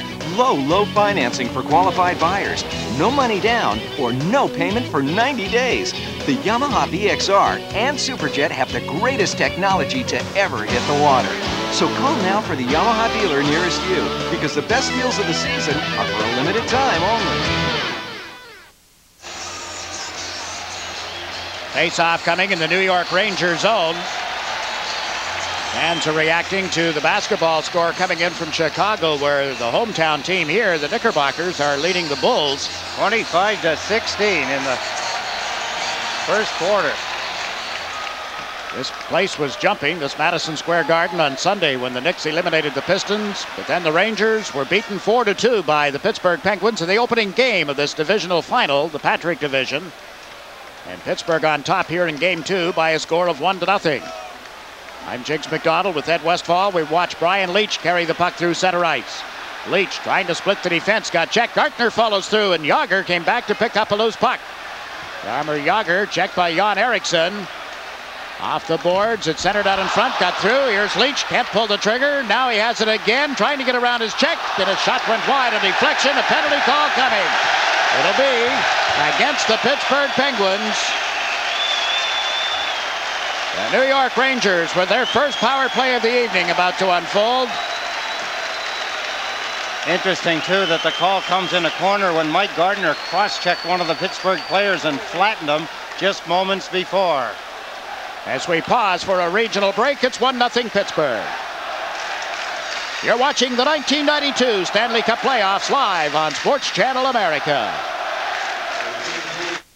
Get ready to launch yourself into the world of Air and Space Smithsonian, a world that captivates the imagination. Satellites, superjets, soaring, something different every other month. There's no other magazine like Air and Space, and with your subscription comes membership in the National Air and Space Museum in Washington. To order Air and Space, call 800-841-0300 and receive a full year. 6 issues for just $18 with membership in the National Air and Space Museum. 800-841-0300. Brian Leach trying to find some skating room, some operating room to get the New York Rangers offense geared up. He's very good at joining the offense, being the fourth forward. It was his rush a moment ago that gave the Rangers a scoring opportunity and the subsequent penalty to Stevens for holding. Leach played at a -3 in the series against the Devils, was -1 in the opening night loss against this Pittsburgh team. The Penguins shorthanded here, and we watch the Ranger power play set up. Ogrodnik, they get it back to Leach at the left point. Patrick is on the right. Amonte is on right wing. Ogrodnik is back in front of Barrasso. This is Brian Leach to James Patrick. Trottier moving up on him along with Francis. Patrick holds the puck, and his pass tipped by Francis, held by the Rangers. Leach to Patrick into Amonte. Waite peels off to the left side. Cross-ice pass. Leach right back to Amonte. Tried to one-time it and went off the heel of his stick, as you saw. And Amonte tumbled to the deck, and Ogrodnik played it around to the right side. There's Doug Waite setting up Leach. Into Waite. Back to Patrick. Patrick centered, and Amonte tipped it wide. Waite has to chase it. Francis goes after it as well. He tied up Leach. Waite moves it to Patrick. James Patrick. To Tony Amonte. His pass is picked off and cleared up by the wily veteran Bryan Trottier. Well, he has the patience, Jiggs, and the penalty killing does take patience. He waited long enough and then grabbed it. Francis staying very close to the defenseman Brian Leach. They're trying not to let him handle the puck too much on the power play. Amonte, Gartner, and now Tim Kerr out for the Rangers. The puck comes back to the blue line. They set up James Patrick. His shot to a screen went wide. Rebounded in front. Barrasso the save, and it went out the other side on the rebound. Amonte back to Leach. Now to Patrick. To Leach. Leach sets up Patrick. Lets it go, and it was blocked by Erie. Patrick with it again. Feeds Leach. Fakes. Now shoots. That's wide. The rebound bounces out in front and just wide of the post. Barrasso was down, and the Penguins hand passed the puck.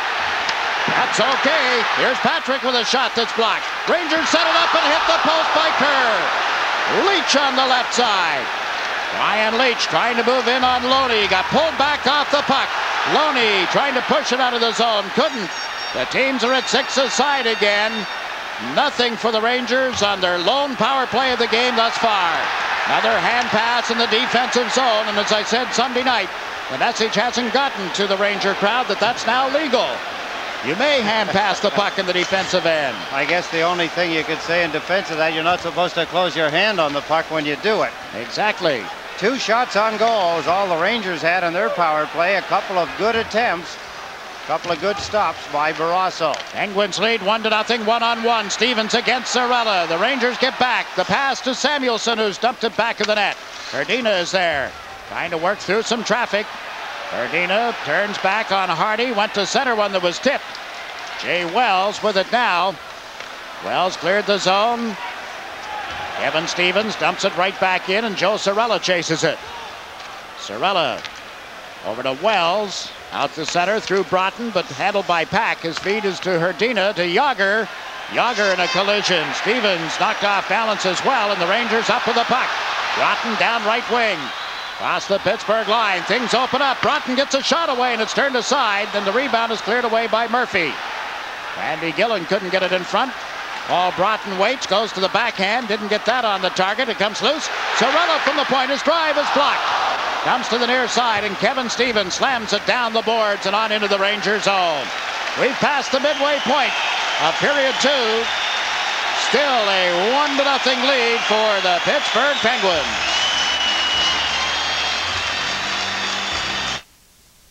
It's the weekend, and the Honda automobile plant in Marysville, Ohio is closed. Everybody's gone home. Well, almost everybody.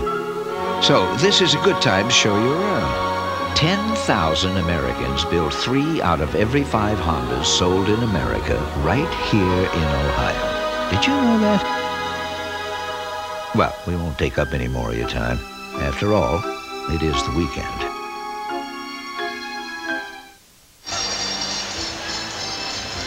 James Patrick going back to the Ranger bench. Pretty good power play for the Rangers, Jigs. They had the puck and they had possession. They moved it well. Leach didn't get the opportunities. Patrick did. There was a pass off the backboard. There's Barrasso. There was a good scoring opportunity. Number 22, Mike Gardner, in pursuit. They're giving James Patrick the opportunities that generally go to Brian Leach. There's the shot by Kerr that hit the outside of the net and deflected away into the corner. Face off to that man's left side. That's Tom Barrasso. Barrasso, 27 years of age. It's in for 12 of the Pittsburgh victories of their 16 on the way to the Stanley Cup of 91. Was in for all 4 victories over the Washington Capitals in the opening night win here on Sunday. Now the Penguins have cleared the puck down into the Ranger zone. Brian Leach goes back for it. Leach and Bookeboom together on defense. The Ranger forwards, led by Gartner, come over the line, and his drive is turned aside. Gartner into the corner, now trying to get it to Eriksson. He ends up on the boards and checked, and Sean McEachran clears the zone. Back for it is Gartner. Gartner looked toward Eriksson, gave the puck instead to Nemchinov, and now Eriksson handles it. He got knocked down, and up the left side comes McEachran. One man back, that's Leach. McEachran's shot goes off Leach's stick and well up into the seats. 8 minutes and 49 seconds to play in the second period. This game is coming to you from Madison Square Garden in New York.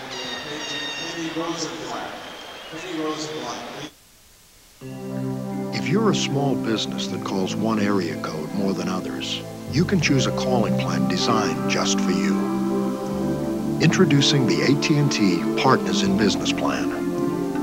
You can get a 20% discount on the area code you call most, automatically, even if your calling patterns change each month. AT&T Partners in Business. Choices, because one size does not fit all. Call us. Rangers are out shooting the Pittsburgh Penguins here in the second period, 8-5. The last goal that Tom Barrasso gave up was at 10:24 of the second period on Sunday night, a Monte's power play goal. So he's gone over 60 minutes shutting out the New York Rangers. I give a lot of credit to his teammates up in front of him as well, both the forwards and the defense. That's Broughton playing the puck into the Penguin zone. Barrasso lets it go around the boards. Broughton trying to get to it. Was bumped solidly. 2 Rangers back of the goal line, and Samuelsson freed up the puck for Jágr. 3 Rangers get back, 3 Penguins move up.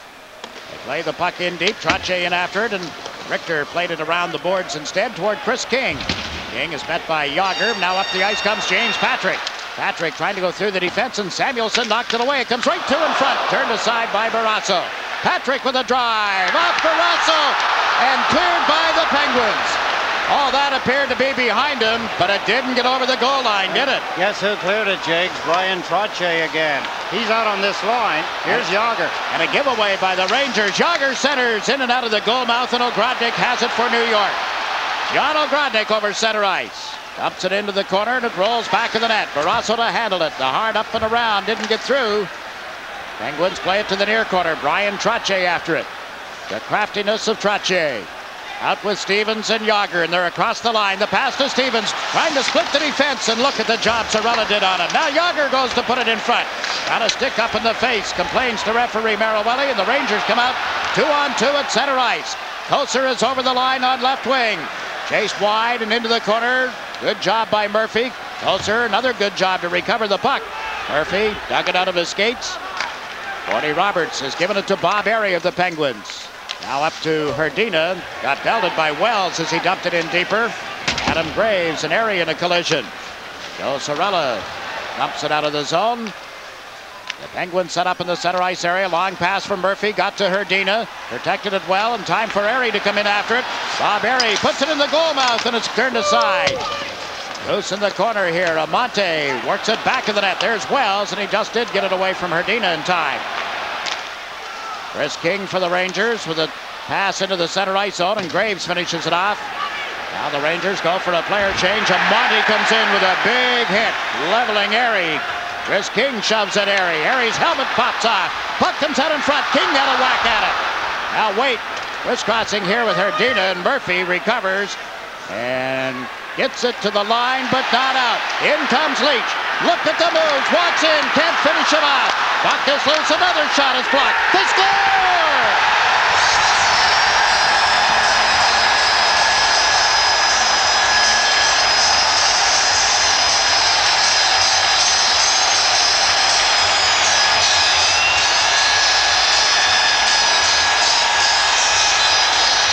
Slowly and bit by bit, the Rangers' Brian Leach is finding a little more room, and when he does, he starts to make offensive moves. He was the guy there that grabbed the puck at the blue line. Watch the move here. Beautiful move as he goes in, and the chaos begins. Look at the Pittsburgh Penguins. They're down on top of their goaltender, and that allows the Rangers to pop the puck. You can see it roll slowly over top of Tom Barrasso. Again, it was Leach. In front of the net, there's Tony Amante, there's Chris King, there's the loose puck, backhanded, then finally it goes in. Leach, I believe, is going to get the goal. He continued around behind the net. Watch Leach now, he goes behind the net, there's the loose puck, he comes out of the other side, and then he bangs it in. Pittsburgh unable to clear it. Larry Murphy had the last opportunity, but Leach batted the loose puck, a rolling puck, over Tom Barrasso. Brian Leach's fourth goal in the playoffs of '92, and this is ninth game. It comes at 13:53 of the second period. We're tied 1-1. The Penguins move in. Francis with a shot on a backhander, scooped up and held by Mike Richter. The goal by Leach.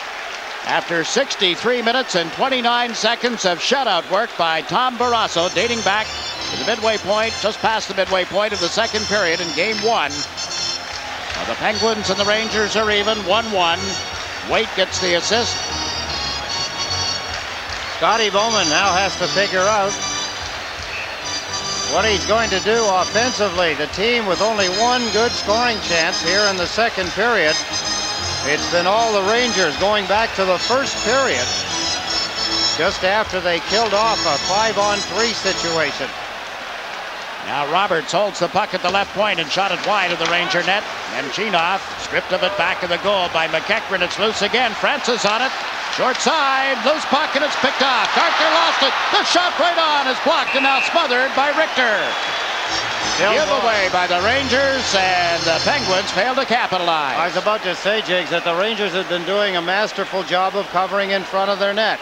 Several times Pittsburgh have had players come cruising in only to see players like James Patrick there on Phil Bourque, but then Bourque got loose, got a shot away, forcing Mike Richter to make one of the few stops that he's had here in the second period. Old-fashioned Stanley Cup playoff hockey. 1-1 tie with 5.5 minutes to go in the second period. The Blackhawks, who have won 5 straight games, have allowed only 3 goals in their last 3. The Penguins, who have won 4 straight coming in here tonight, had allowed 3 in their last 2 games and only 9 in their 4 straight victories, and now 10, including this one by Brian Leach a few moments ago.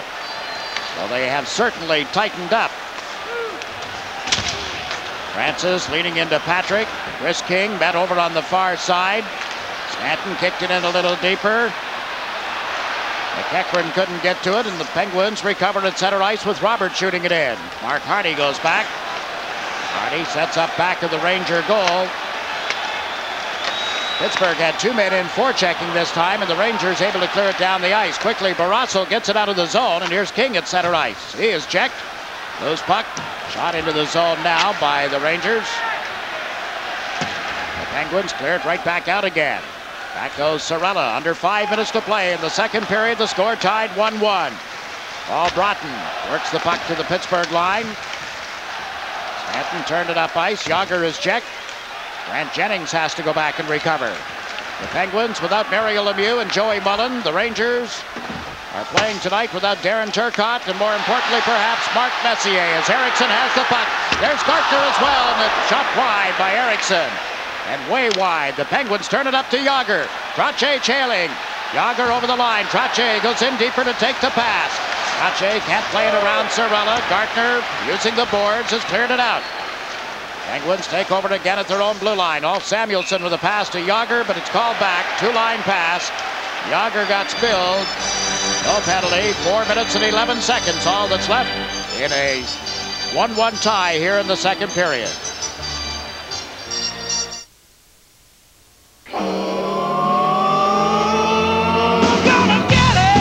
When you get thirsty, there's one thing everybody's got to have. 'Cause deep down, we all want the same thing. The cool, crisp taste, the fluids, minerals, and energy of Gatorade. Gatorade Thirst Quencher for that deep down body thirst. Pittsburgh is working extremely hard now, trying to regain the center ice area. They'd given up to the Rangers. There's a hit by Phil Bourque. He tries to get a piece of the Ranger. And the Rangers grab the puck in the center ice area. Eriksson, he'll let the shot go. He'll miss the net. And guess who's there? Mike Gartner. Nothing for him to feed off. The Rangers have had a dozen shots on goal in this period. The Penguins have had 9. New York Rangers with the only goal. It's a 1-1 tie inside the 4-minute mark. Time remaining in the second period. Jay Wells back into his own zone. That was tipped, went off Yager and on into the seats. Pittsburgh trying to get some offense going. Jigs, they're going to have to, because a 1-1 tie is not in their best interest without offense. They've got to get at least one more goal to win this hockey game. Mike Richter getting tougher after the first goal that he let in off Kevin Stevens' shot. Not seem as though that was a good goal. He's settled down. He's made some pretty good saves. Scrambling around both nets. Players not giving an inch. Particularly the Rangers. They've played very strongly in front of Richter when they've had to. The man you're looking at, or were a moment ago, Roger Nielsen, was a goaltender when he played this game. Never at the NHL level. Murphy shot makes it 2-1 Pittsburgh. Penguins win the draw, and Murphy, you talked about offense. A drive from the point does it. Well, you remember in game 1, Jigs, it seemed like an odd shot that Murphy scored the second goal to give Pittsburgh a 2-0 lead. That was in the first period at 15-12. And here, again, Pittsburgh winning the draw, getting it back to Murphy, and there you see the shot that beat Richter. Brian Trottier on the face-off. There's the puck back. Murphy just wants to get it to the net. Looked as though it either was tipped or it fooled Mike Richter. Was it screened? Did it hit something? There's the play back. There's the shot. Nope, went right through his legs. And it's now 2-1 as Pittsburgh regained their 1-goal lead. Big hole for Murphy. And the goal coming at 16-13. Second period. So the Rangers in a deficit position again. Up ice comes John Ogrodnik. Ogrodnik can't get around old Samuelsson. The Penguins, Brian Trottier moves it to the right side for Kevin Stevens. Stevens back to Trottier. Ogrodnik stepped in front of him and cleared it out. Here's Samuelsson. Drives it deep into the zone, around the glass. It bounced off the side of the net to Yager. Walks in. Oh, and he can't finish it off. And now play called, and a Ranger player is down in the deck. Is that Ty Domi or Joe Kocur out in the center ice area? With 3 minutes and 12 seconds left. Big chance for the Pittsburgh Penguins. Play seemed to be behind everything. It's Kocur, all right. Yep, Joe Kocur took a run at Samuelsson. Samuelsson looked like he either jabbed him, speared him, punched him, something from in close. Kosher went down heavily. He is still down. Being helped up to his feet, will return to Madison Square Garden following this message.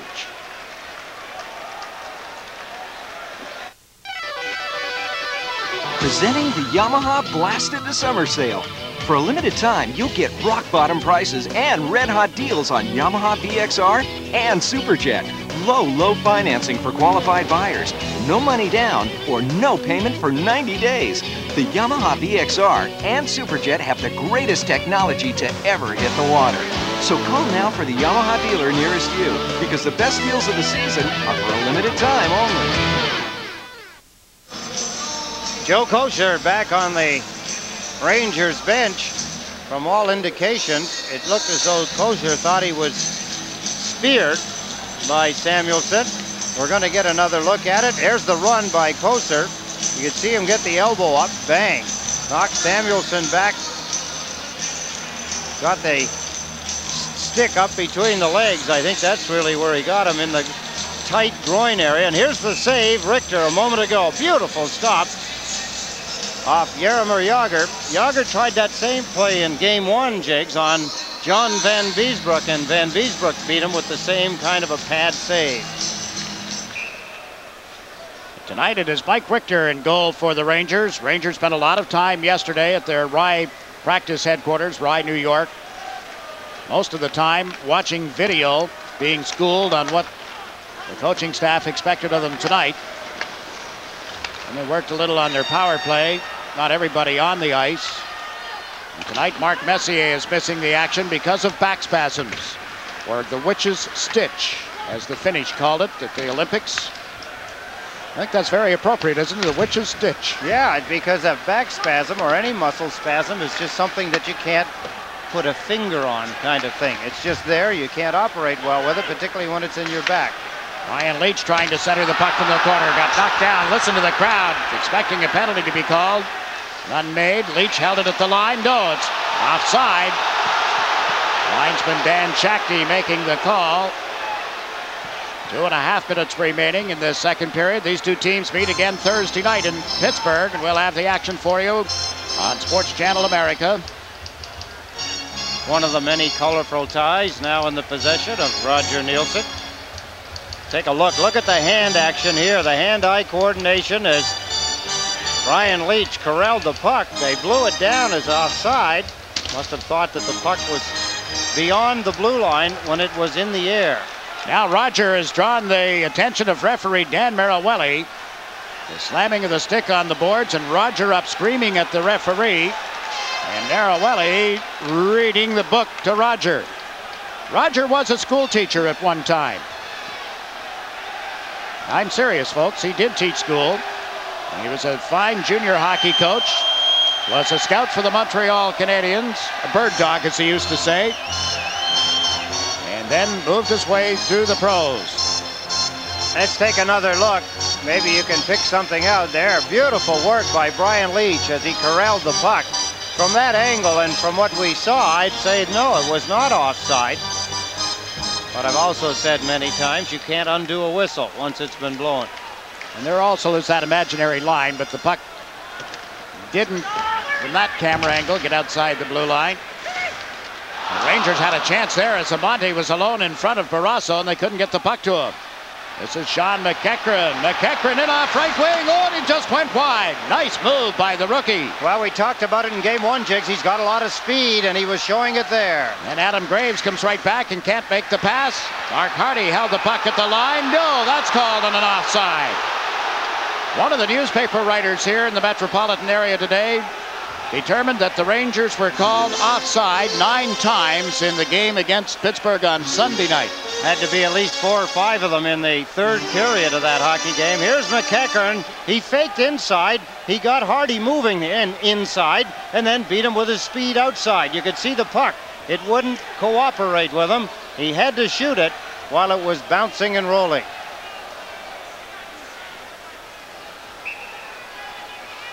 Sean McEachran from the U.S. Olympic team, signed with Pittsburgh. Playing on the right side with Francis in the middle and Phil Bourque on the left side. Jim Pack and Ulf Samuelsson, their defense combination. For the Rangers, Ogrodnik is on the left with Amonte on the right and Waite in the middle. Patrick and Hardy, the defense combination. Now Scotty Bowman and Dan Marawelli talking, and the linesman didn't realize where the ref was. They dropped the puck. They didn't need the referee anyway. They want to get the game going as Marawelli with a long conversation. Scotty Bowman seeming rather calm. Now he's going down to the Rangers side to take his position for the face-off. We've had only 4 minor penalties handed out by Dan Marawelli. 3 against the Rangers in the first period, 1 against the Penguins here in the second. Specialty teams, well, let's say the power play teams, not a factor. The other side of the specialty teams, the penalty killers, have been, especially when the Rangers were 2 men short for 1 minute and 54 seconds in that opening period and allowed only 2 shots on goal. Sean McEachran putting on a demonstration. Hardy takes him to the boards, ties him up, and here's a penalty to the Rangers. Being delayed until they get control of the puck as they do now. And Mark Hardy gets the gate for roughing. Another good move by McEachran outside. Hardy got beat by him the first time. He wanted to make sure the second, and he went for the head. He ran the young fella into the glass head first. Draws a penalty, and Pittsburgh in a nice position again. Another bad penalty by the Rangers. See the left arm go out, the hand gets him around the head. Now he just jams him into the boards. I don't know why Hardy would ever think for a minute that that is not going to be a penalty. Keep the hands on the stick, keep it down, and ride him into the boards, but don't grab him around the head and then try and bash his brains in. Kind of power play coming to Pittsburgh, and the speed of McEachran again gets him a scoring chance the first time around Hardy and gets Hardy a penalty the second time. Speed will do that to you. It's intimidating, and that's what happened to Mark Hardy. He was intimidated by the speed. So Hardy, as you see, is in the penalty box with 1 minute and 28 seconds left in the second period.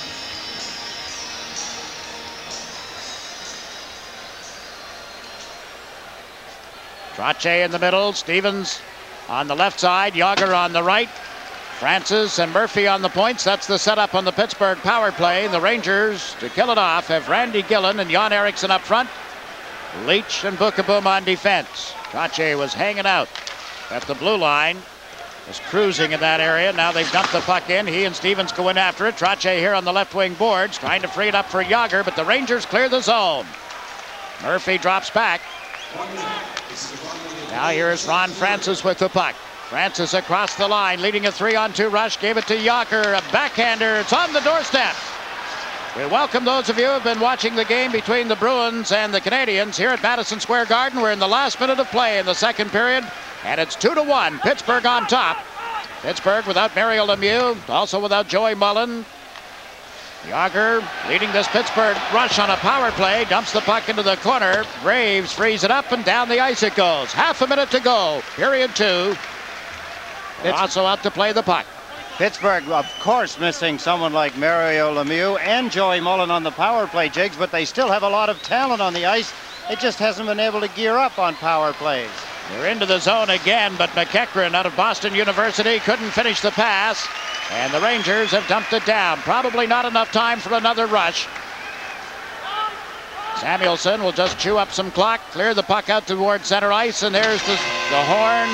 That's the end of the second period. The teams exchange second period goals, and it's 2-1 Pittsburgh after 40 minutes of play. Let's join Bob Papa in our Sports Channel America studios. Thank you very much, Jake. So both games at the end of 2 periods of play. More of our Stanley Cup coverage on Sports Channel America after these messages.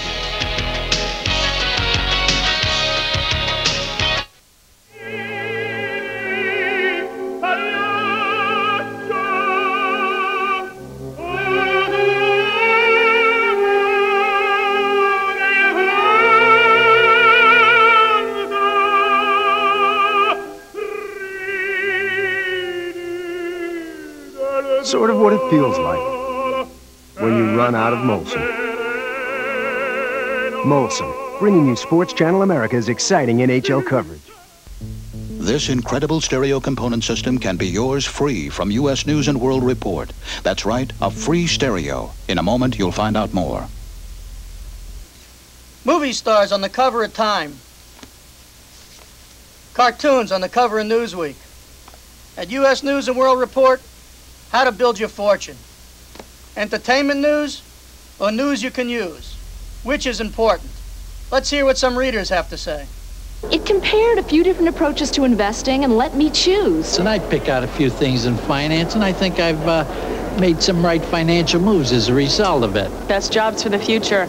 If we make a move, should we rent? Should we buy? Should we stay where we are? Should we try to improve the place? Those kind of things are important to me right now in my life. I say U.S. News gives you an insight into what might be tomorrow. If you call right now, you'll receive this exclusive stereo component system absolutely free.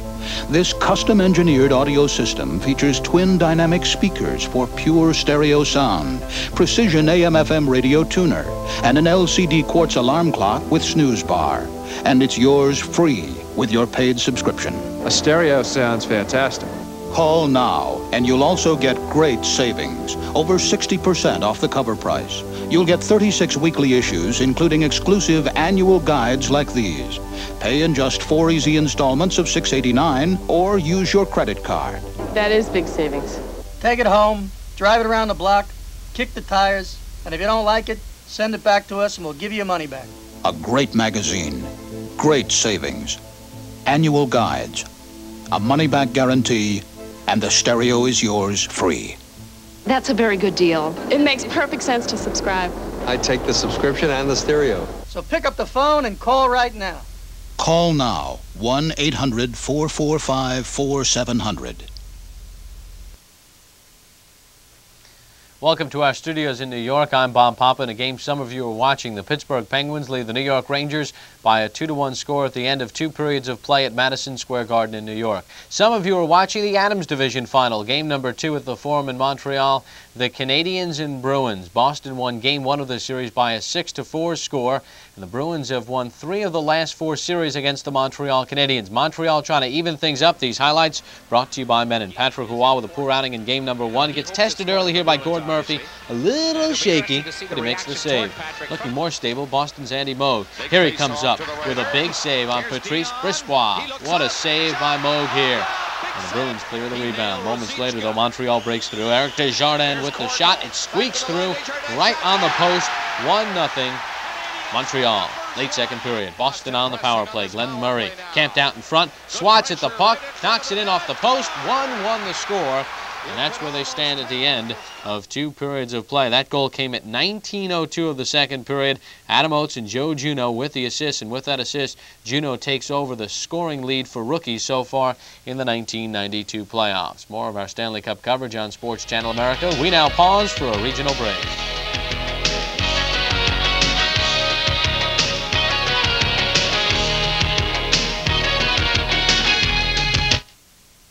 Larry Bird was born to be a champion. He was destined for glory in the game he loved.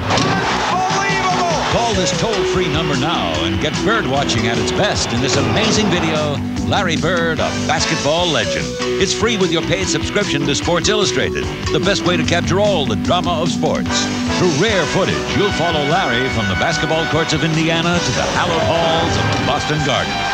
Anderson. Be there when the championships are won. Share the glory, live the moments. Be there for the hard-fought and emotional duels with Larry's longtime friend and rival, Magic Johnson. Call now to subscribe or renew. Get your free video and 54 issues of SI, including the swimsuit issue for only $1.29 an issue. Save over 55% off the cover price. For quicker delivery, use your credit card. Don't miss this heartwarming tale of a boy who lived his dreams. It's the story of a legend. The legend lives in Sports Illustrated. Call now. No matter what your age, credit, or income, when you need money, turn to Metropolitan Mortgage. The roof was leaking, plaster was falling from the ceiling. And you couldn't get a bank loan? I'm a single parent, couldn't prove my income. I'm a woman. That all adds up to, sorry, try someone else. Well, you obviously got a loan from someone. Metropolitan Mortgage. And that I need a little extra money to pay my bills wasn't even a consideration. I had equity in my home, and that's all that mattered. When you need money to pay bills and have just one small monthly payment, turn to us. My mother's medical bills, property-backed taxes, high-interest credit card. A lot of pressure. Pressure? I was at my wit's end. If it hadn't been for Metropolitan Mortgage, I don't know what I would have done. A lot of bills. But I also had a lot of equity in this house. I I applied for an equity loan at every bank in this county. They turned me down. Metropolitan Mortgage didn't. Stop by the office nearest you or from anywhere in Florida, call 1-800-EASY-YES. 1-800-EASY-YES.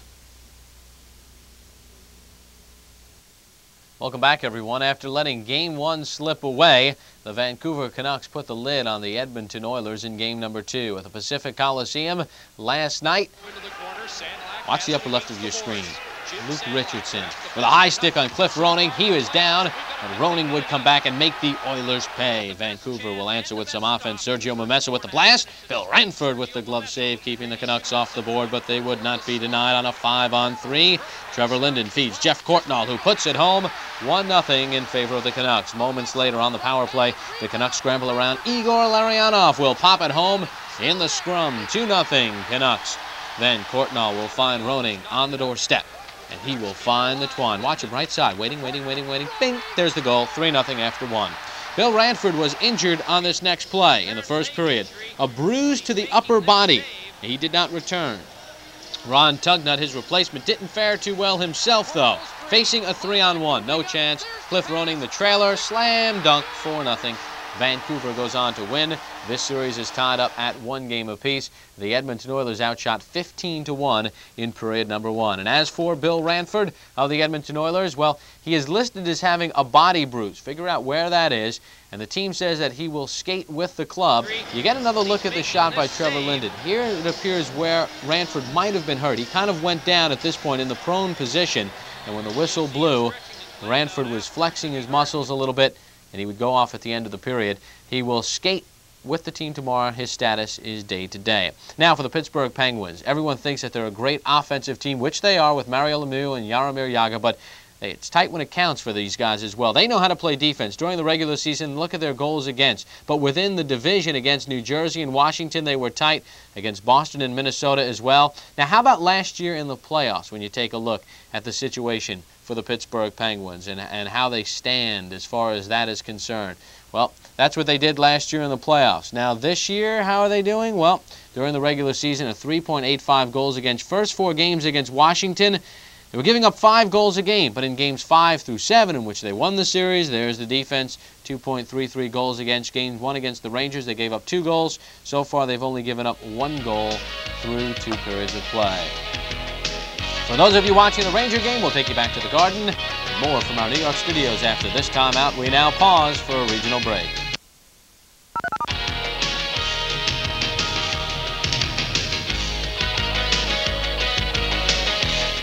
Larry Bird was born to be a champion.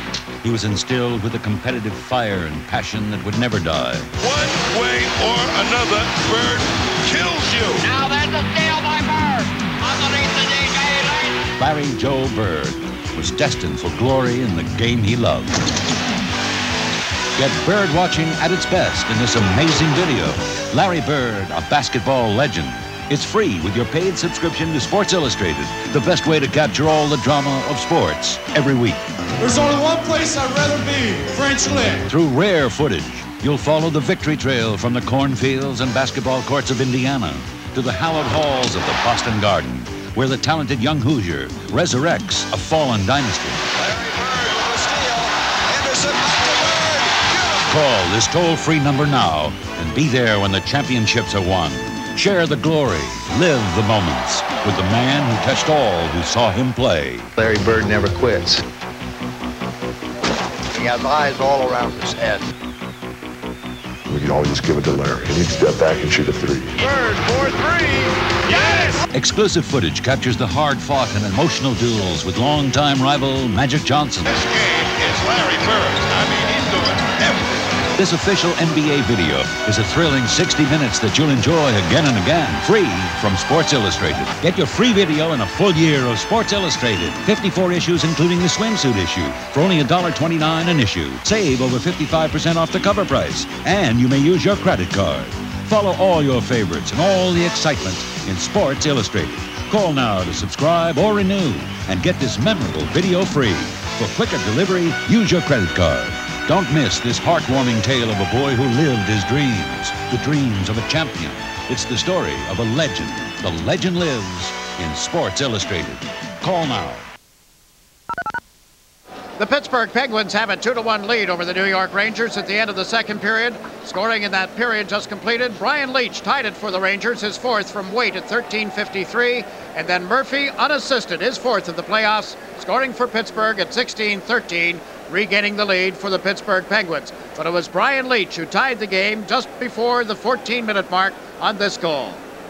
Rangers putting on a tremendous amount of pressure. Pittsburgh coughing up the puck time and again, and Leetch finally finding a little bit of room, and he takes advantage. See him wheel to the front of the net, make the play. Now he goes behind the net, comes out the other side, and then with Barrasso down, three of his players all in on top of him. Brian Leetch makes the score 1-1, and it was a tremendous amount of pressure, Jakes. You had the feeling that Pittsburgh just had to give up a goal because the Rangers were outworking them. They've been out hitting them for the whole hockey game, and now they'd back Pittsburgh into their own end of the ice, and they had them under siege. Kind of surprising, really, that the Rangers didn't score more in that period with the way they dominated, yet the shots that you saw at the end of the period showed Pittsburgh outshot the Rangers. A lot of nastiness, too. Some real hacks and whacks in this game. There's no question that there's an undercurrent in this hockey game that could explode at any time, but it was Pittsburgh who finally got things rolling near the end of the period.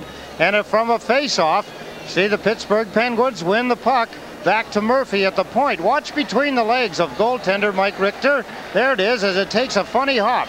Not a good shot, but one that was in the right place. Pittsburgh regained a 1-goal lead. When the teams line up for the third period, Pittsburgh will have a power play opportunity. The Penguins lead 2-1. We'll be back to Madison Square Garden following these messages.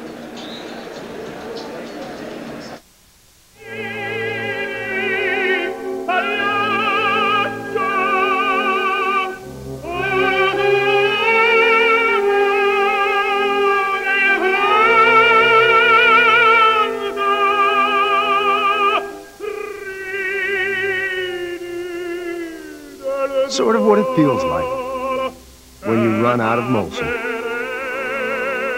Molson, bringing you Sports Channel America's exciting NHL coverage. Could you set fire to your car, burn it with acid, spray it with paint, then wipe away the burn, buff off the acid, and polish off the paint? Can this be magic?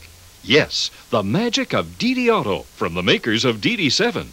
Others have made these claims, but we guarantee DD Auto to be the finest, the easiest car polish you will ever use or your money back.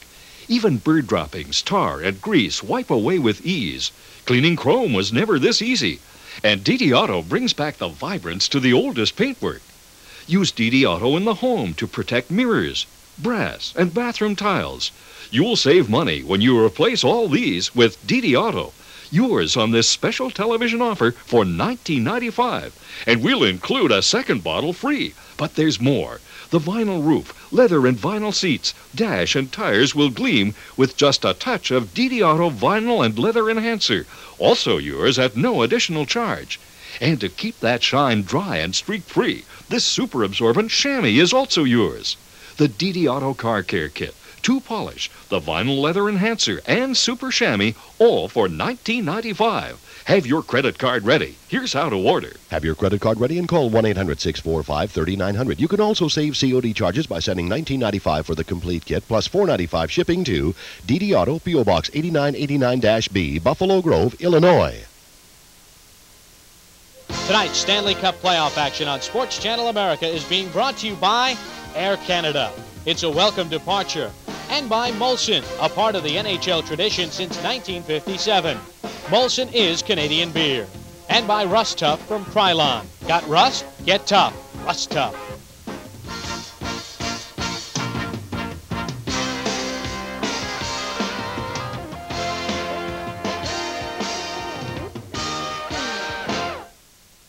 Back at Madison Square Garden, you're looking at Mario Lemieux on the Pittsburgh players bench. This was just after the 5-minute mark of the first period in tonight's game. There was a 1-0 Pittsburgh lead, and the Penguins were on a power play when Koser took a roughing penalty. Graves had slashed at Mario Lemieux, turning the stick, hitting him across the wrist. Lemieux refused the ice pack. He does have the wrist iced. He has not left Madison Square Garden for x-rays. He has stayed here.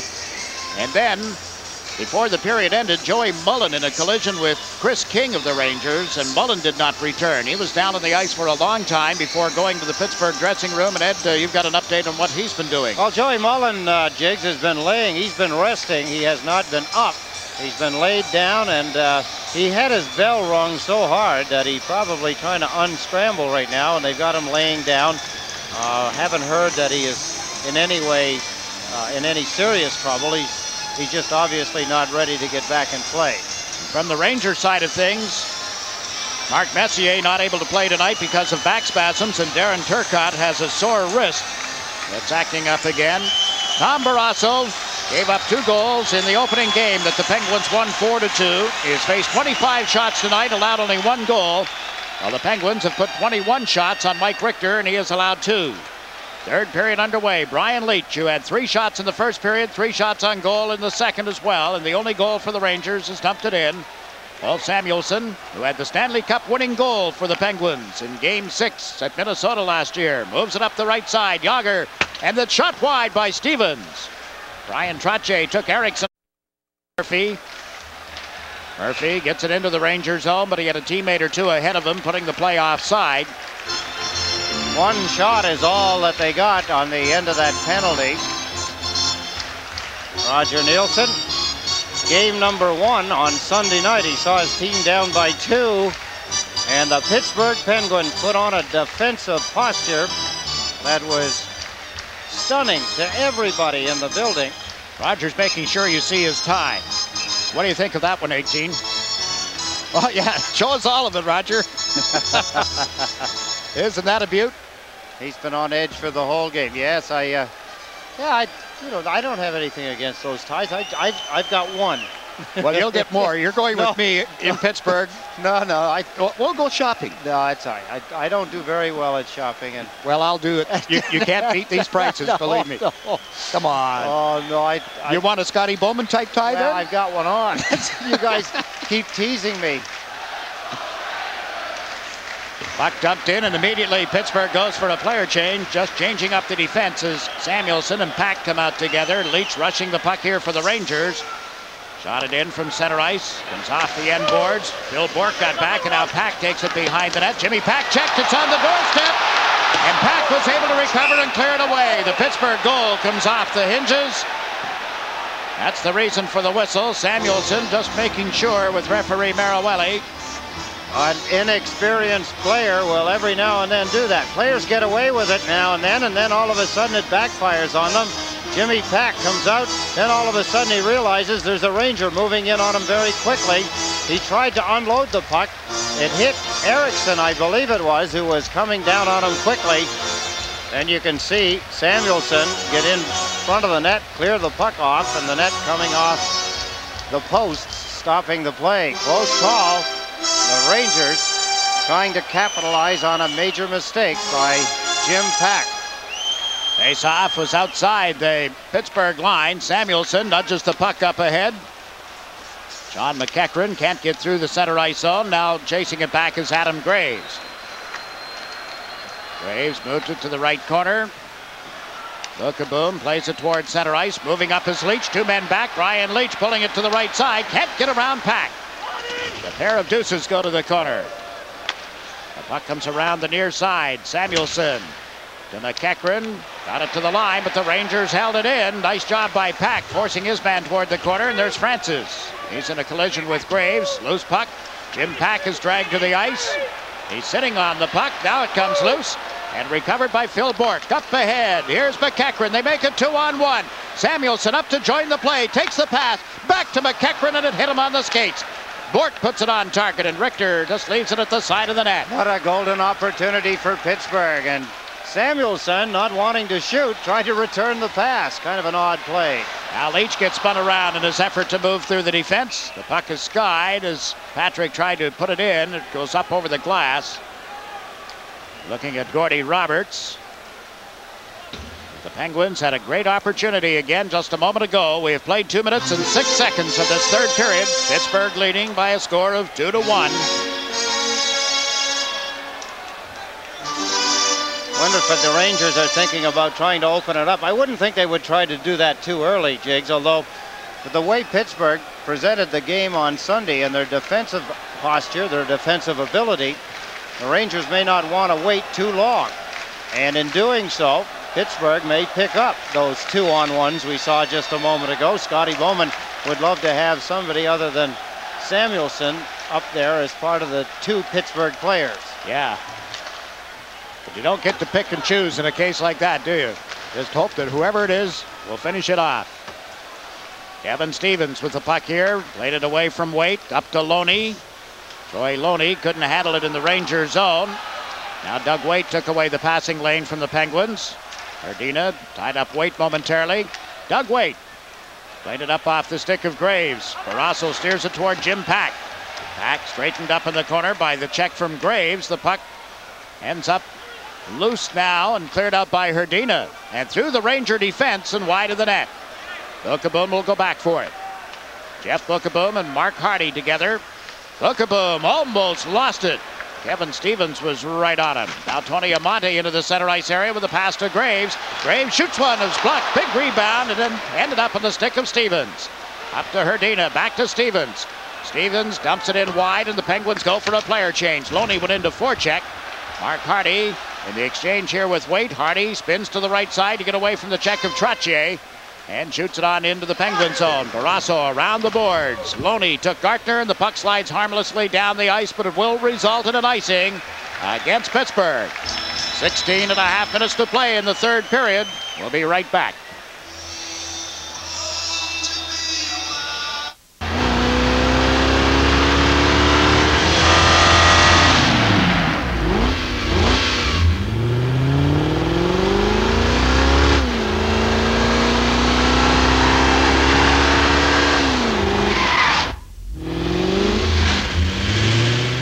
Inch of the Lexus Coupe was designed to exhilarate you, even when you're not moving.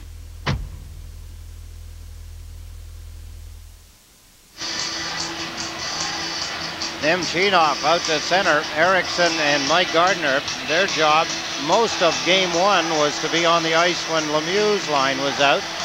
Adam Graves, a close-up look. That good-looking face and the blue eyes. What a meanie with his hockey stick as far as Pittsburgh's concerned. Lemieux out of the game early.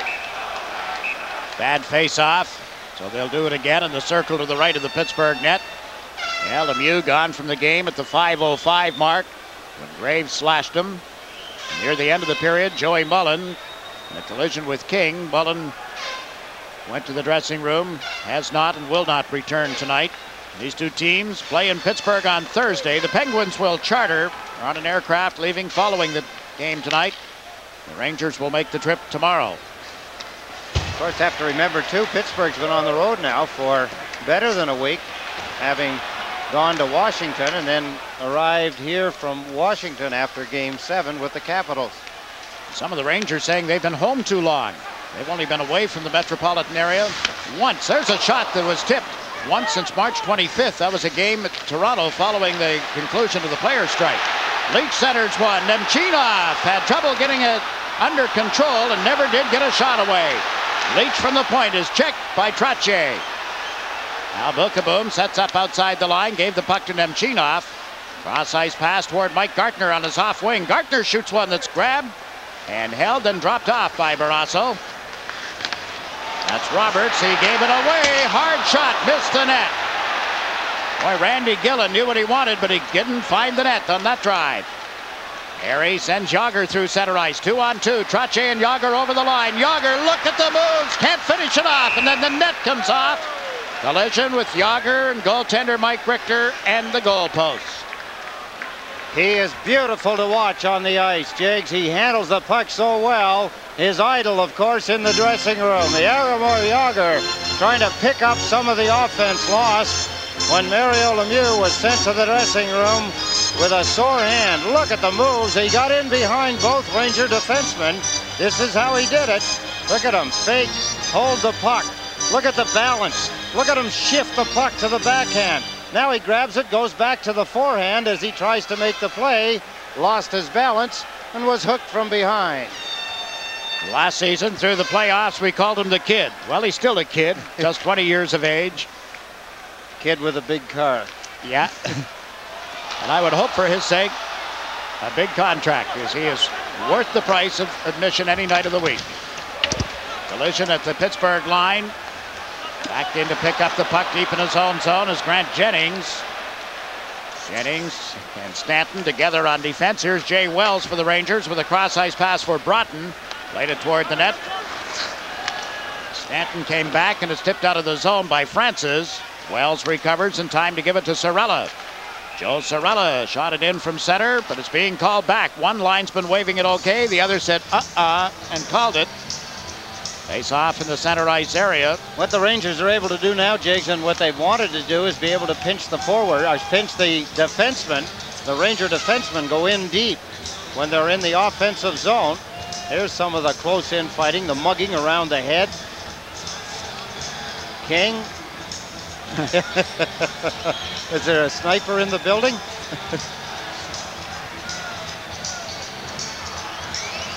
Everybody trying to draw a penalty on the other team. They didn't draw the attention of the referee toward Chris King on that move. Stanton gave it a little extra.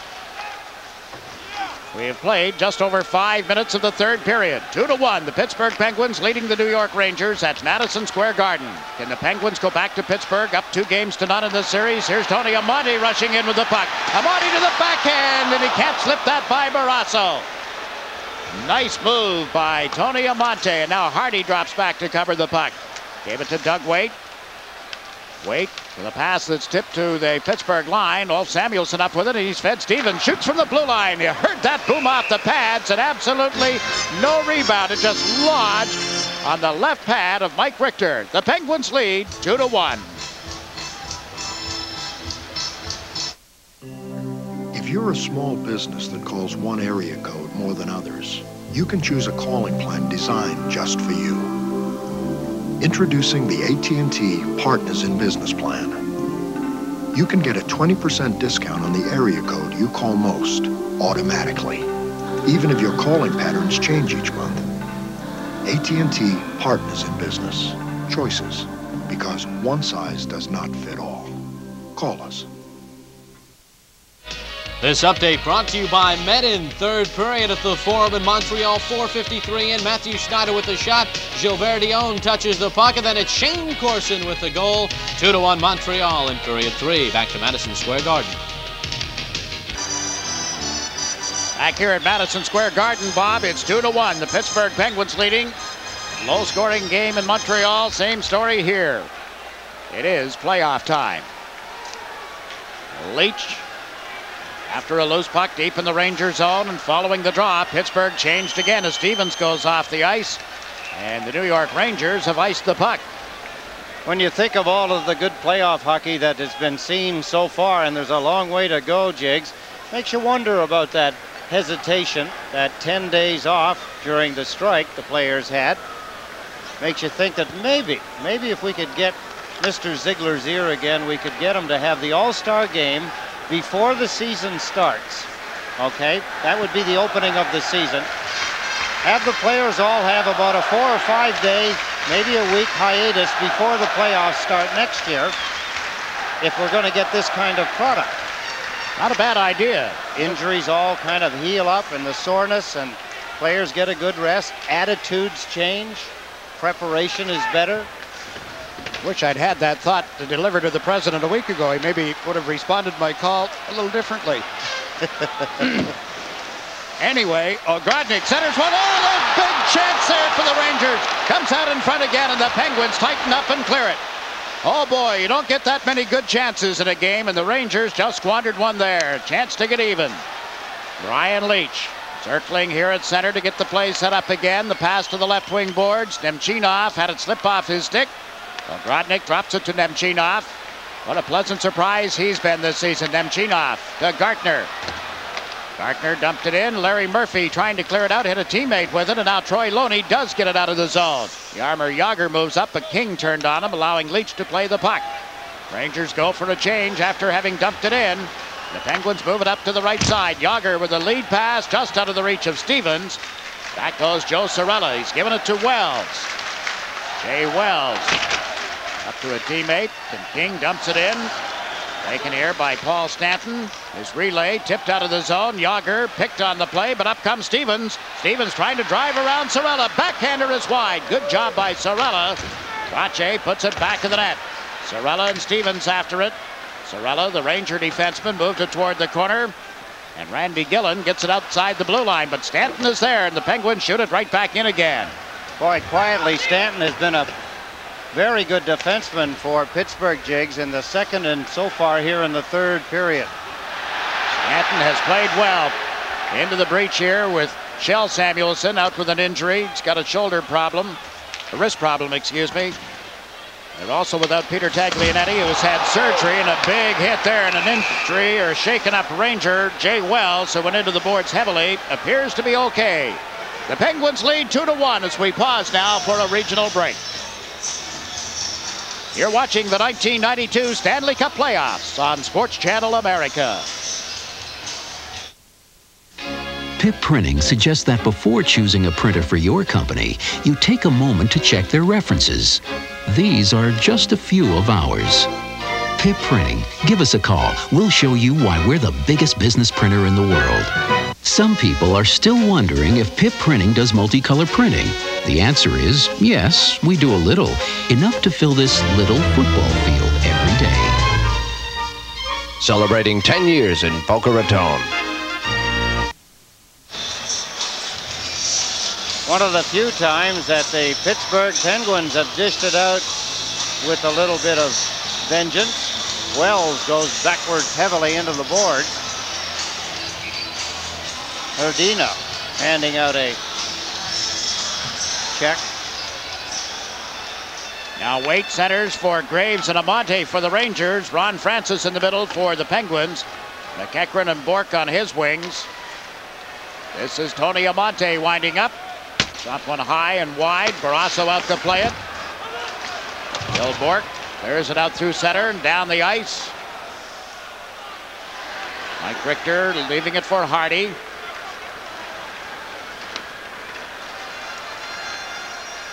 Up they come. This is Amante, surrounded by Penguins as he dumped it in. And immediately Barrasso slaps it off the glass, but not out. This is Graves centering one. Big drive, and it just skipped wide on a deflection. The Rangers had it set up for Waite. Waite goes to the corner. Jim Pack up with the puck, clears it outside the line, and the Rangers have to get the play back onside.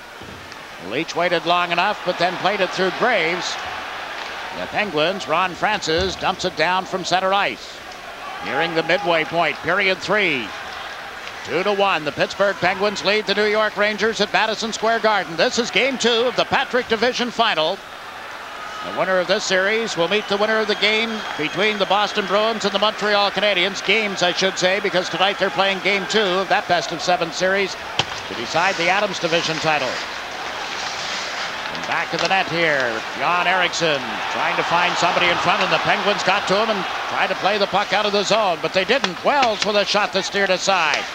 Now Larry Murphy finds a man on right wing, and Wells found him and knocked him off the puck. Down the right side comes Herdina. Can't get around Bookabum.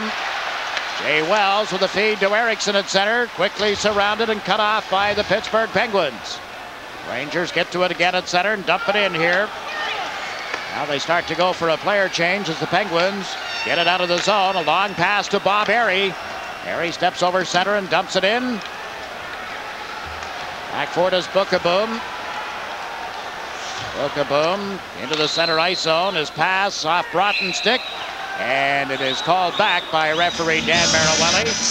We're now past the midway point of the second period and we'll pause for a regional break. You're watching the Stanley Cup Playoffs live on Sports Channel America. Hi, I'm Ann Ligori, host of Sports Interview, the show that brings you in the living rooms of some of your favorite sports personalities.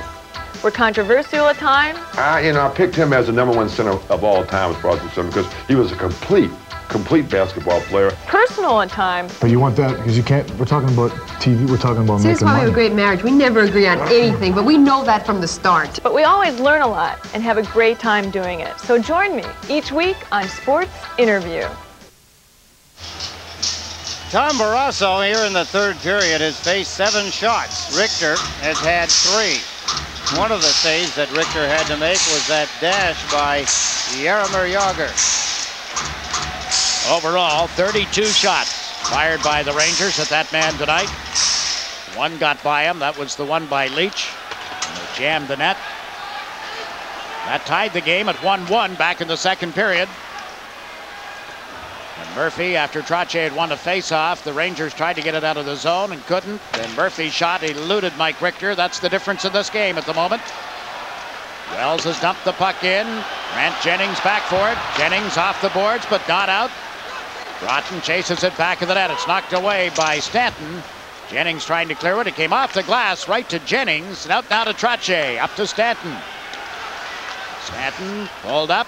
Shot it high. Richter gloved it and dropped it off. Then he'll cover it as Jagr came cruising in. Trottier was coming off the other side. And now Trottier is mixed up in a melee. And referee Dan Marawelli has at least 1 penalty signaled. See him waving his arms twice. He may go for the double. Trottier got grabbed from behind. All of a sudden, a lot of bodies around Bryan Trottier. There's Broughton. Good hit. He's handed out a lot of body checks in this hockey game. Then he got knocked down as he ran in to the Pittsburgh defenseman, Paul Stanton. There he hits Trottier with the stick. Trottier kicked the feet out from underneath him. That's what made him mad. Then Trottier got grabbed from behind by King. Look at Jagr. He gets involved. And only 1 penalty called. That's to Chris King. Native of Bracebridge, Ontario, Canada. Home of Santa's Village. It's off the ice here. A little tourist note for anybody headed to Ontario with a family this off-season. Go visit Chris King's hometown. A roughing penalty on King will set up the 5th Pittsburgh power play of the night. Neither team has scored a power play goal. There are all the numbers you need to know. Dan Marawelli now signaling Samuelson back to the Pittsburgh bench. Little delay here in getting the play underway. The standby official tonight is referee Paul Stewart. He's got an event coming up that you're going to be trying to make, huh? Yes, there it is, the 3 blind mice. That's the shirts that they have for the Special Olympics and other events that he gets involved in. Of course, up in the Boston area, some of us are going to try and play in the 3 blind mice tournament that he's going to host sometime, I think, in August, did he say? July or August. Anyway, he's going to let us know. Proceeds for Special Olympics. They're selling those shirts, by the way. And they're good quality shirts, surprisingly. Considering Paul's wardrobe. Better than average. Now be careful. Mrs. Paul is tuned in. We don't want to offend her. Oh, she has to know. Long backhand shot. Murphy got it on target. The Penguins with a man advantage, but the Rangers move up ice, and that shot doesn't get through. Gillen with a backhander, stick save. Andy Gillen followed through, finishing the play. Now Kevin Stevens sent Jagr across the line. Jagr's pass is picked off neatly by Gillen. Playing both ends of the ice here. He and Erickson change up.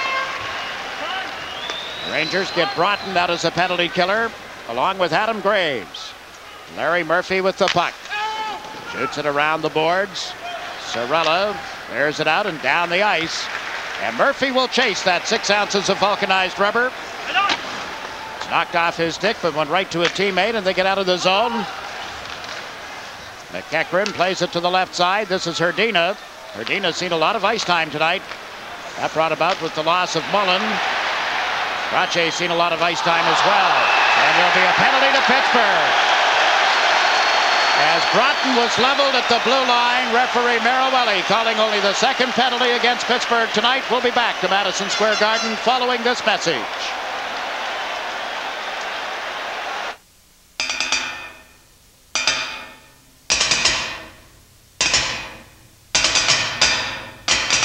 All cars are made with sheets of metal. But one of these sheets is actually a sandwich of steel, resin, and steel, used by Lexus to help quiet the cabin of the LS400. Care to guess which one?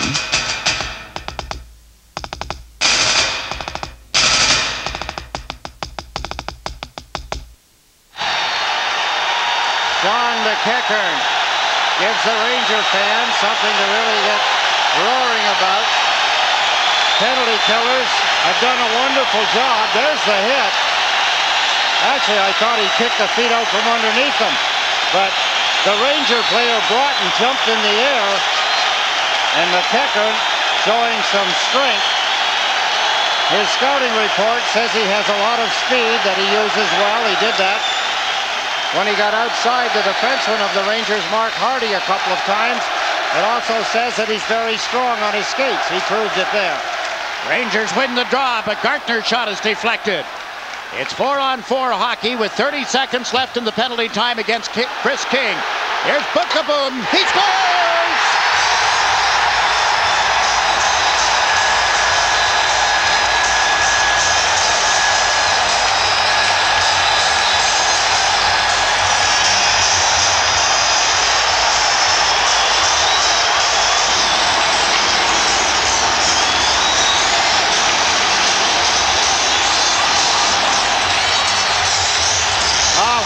Blistering drive by Bookeboom.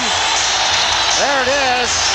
Barrasso had a look at it, but his reaction was slow. Mike Gardner won the puck along the boards. Bookeboom, and boom, he did just that. He blew it by goaltender Tom Barrasso. And Genov cut through in front with one of the Penguin defensemen. You can give an assist as well to this crowd at Madison Square Garden. When the penalty to McEachern was called, they stood and cheered and really got this place jumping. So it's 2-2 now. The goal by Bookeboom with Gartner assisting. They came with the teams at equal strength. It was 4-on-4 at that time. Now it's a Ranger power play on the ice with 1 minute and 15 seconds left in McEachern's tripping penalty. That was the first point in the playoffs for Jeff Bookeboom. Rangers winding up and coming out of the zone. Leach carrying the puck. It's rolling on him. Plays it to Amante. Tipped it back toward Gartner. In around the boards. Amante fell. Ogrodnik is pushed to the boards by Pack, and the puck goes to Patrick. Long shot. Pad save, and the Penguins up with the rebound. Ron Francis gets to center and dumps it down the ice. 6 minutes, 20 seconds remaining in the third period. 38 seconds in the Ranger power play. Amante slams it around the boards. Barrasso couldn't cut it off, but it went to Francis, who recovers now and bangs it off the far boards and the length of the ice. It goes right to Richter. Patrick and Leach on the points. James Patrick carrying the puck. Shoots it in from center. Dump and bump. Let's dump it in, try and get to it, but the Penguins do, and Bob Airy shoots it down the ice. Sorella, who has just come out on a player change, has it now. Cross ice toward Amante. Amante with Gartner and Ogrodnik moving up. Quickly, 4 Penguins back. They broke up the Ranger rush. Barrasso slowly around the boards. Trottier took Gartner to the puck. Sorella with it here, backs up toward the blue line, then dumps it in deeper. Back of the net is King. Chris King tries the short side. Oh, they score!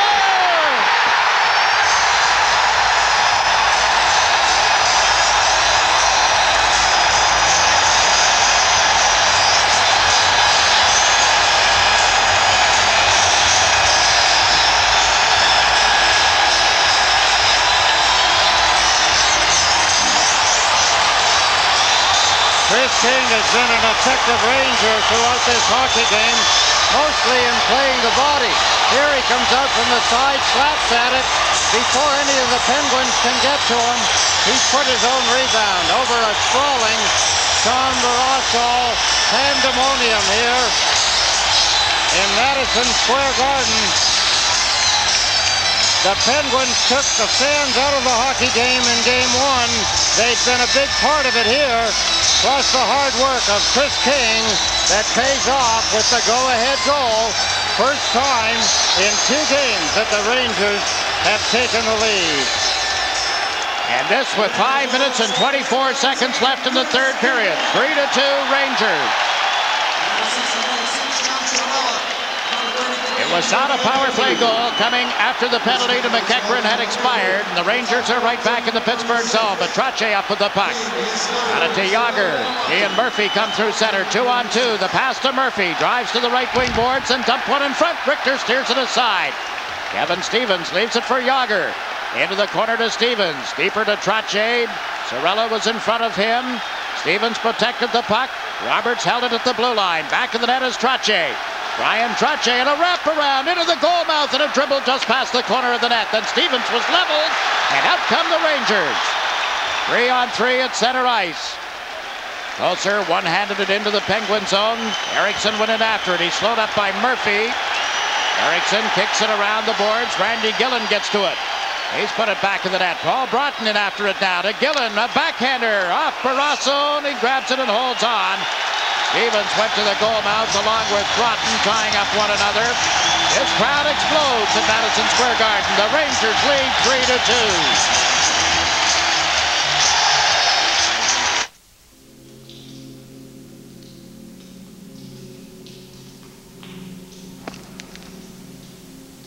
The Lexus LS400 has an extremely effective electronic security system.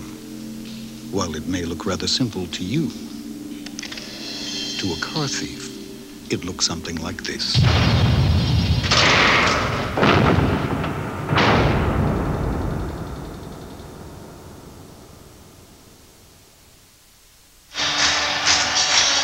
In just 2 minutes, the New York Rangers, Bokaboom, 12:36, and then King at 14:36 have taken the lead. Chris King has scored 5 Stanley Cup playoff goals. 2 of them now in this series against Pittsburgh. And they're right back on top, but Broughton couldn't finish the pass from King. Out of the zone comes Francis, shooting it around the boards. It comes back to the blue line. Long shot was just wide of Richter, and the Penguins had everybody deep in the zone and have to hustle back. Sean McEachran. McEachran checked by King. Bokaboom handles it now with exactly 4 minutes to go in the third period. Rangers up 3-2. Hrdina gets over the New York Ranger line. Yuri Hrdina from back of the net trying to make the play. Chased here by Hardy. And the Rangers come up with it as Paul Broughton gets to center ice. Broughton one-on-one with Stanton. Fires one that hits the defenseman for Pittsburgh. And Pack moves it behind the net. Hrdina turns it up the boards. Leach waits for it. One times it just wide of the net. Joe Kocur over on right wing now. Back in behind the net to Nemchinov. Trying to slip out in front. Pack took care of him, and Francis clears the puck. Gave it to Hrdina. To McEachran. It's at the tail end of a shift here, and the Penguins content to dump it down the ice. Now they charge in after it as Loney comes in. Samuelsson held it at the right point. Got it into the corner toward Bourque. He let it go for Bob Airy. Airy turns on right wing, came all the way back to the Ranger line, then dumped one off in front. Loney stumbles to the ice after a check from Bokaboom, and the New York Rangers end up shooting it down the ice wide of the net. An icing call with just under 3 minutes to play in the third period. It's the Rangers 3, the Penguins 2.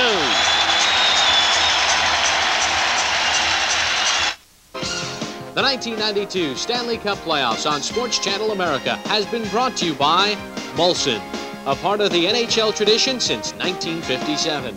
Molson is Canadian beer. By Lexus Luxury Automobiles, the result of a relentless pursuit of perfection. And by your Kawasaki Motor Corps USA. Kawasaki, it's where I want to be.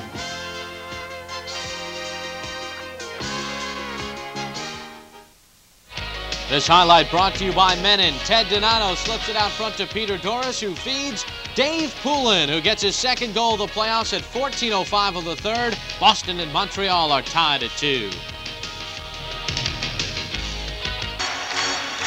Randy Gillen is going to be called upon to take this face-off in his own end of the ice. Roy Loney on the draw for the Pittsburgh Penguins. Gillen checks with Wells and Broughton. King as well off to his left. The puck goes back to the Ranger goal and played up the boards now and through Murphy and out to center ice. Ulf Samuelsson back for it. He's given it to Larry Murphy. Murphy's pass picked off by Sorella. He tried to get Airy. He's coming back out of the Ranger zone, and as you saw, it didn't work. Penguins have a little trouble getting out of the zone cleanly. The Rangers gather up the puck at center, and it's shot back in by Wells. One of the areas that the Pittsburgh Penguins have had problems with, Jiggs, is the initial pass in their own end of the ice when they've had the opportunity to get out cleanly. Now they don't penetrate at the Ranger line, and here's Nemchinov, pulled down by Murphy. No penalty call. Brent Jennings struggling to get to the puck. Does. Shot it off the boards at center. This will be an icing against Pittsburgh. Well, that'll bring the fans into it. There's Mark Messier as he watches the hockey game, standing back in the shadows. The back started to bother Messier apparently during the series against New Jersey. Look at this move by Nemchinov and the one by Murphy. Got speed. He's got a hold of Murphy's stick. I suppose that's the only. You see, he's got his hand on Murphy's stick, then he lets go of it. That would be the only case that Merriwelli would have for not calling the penalty.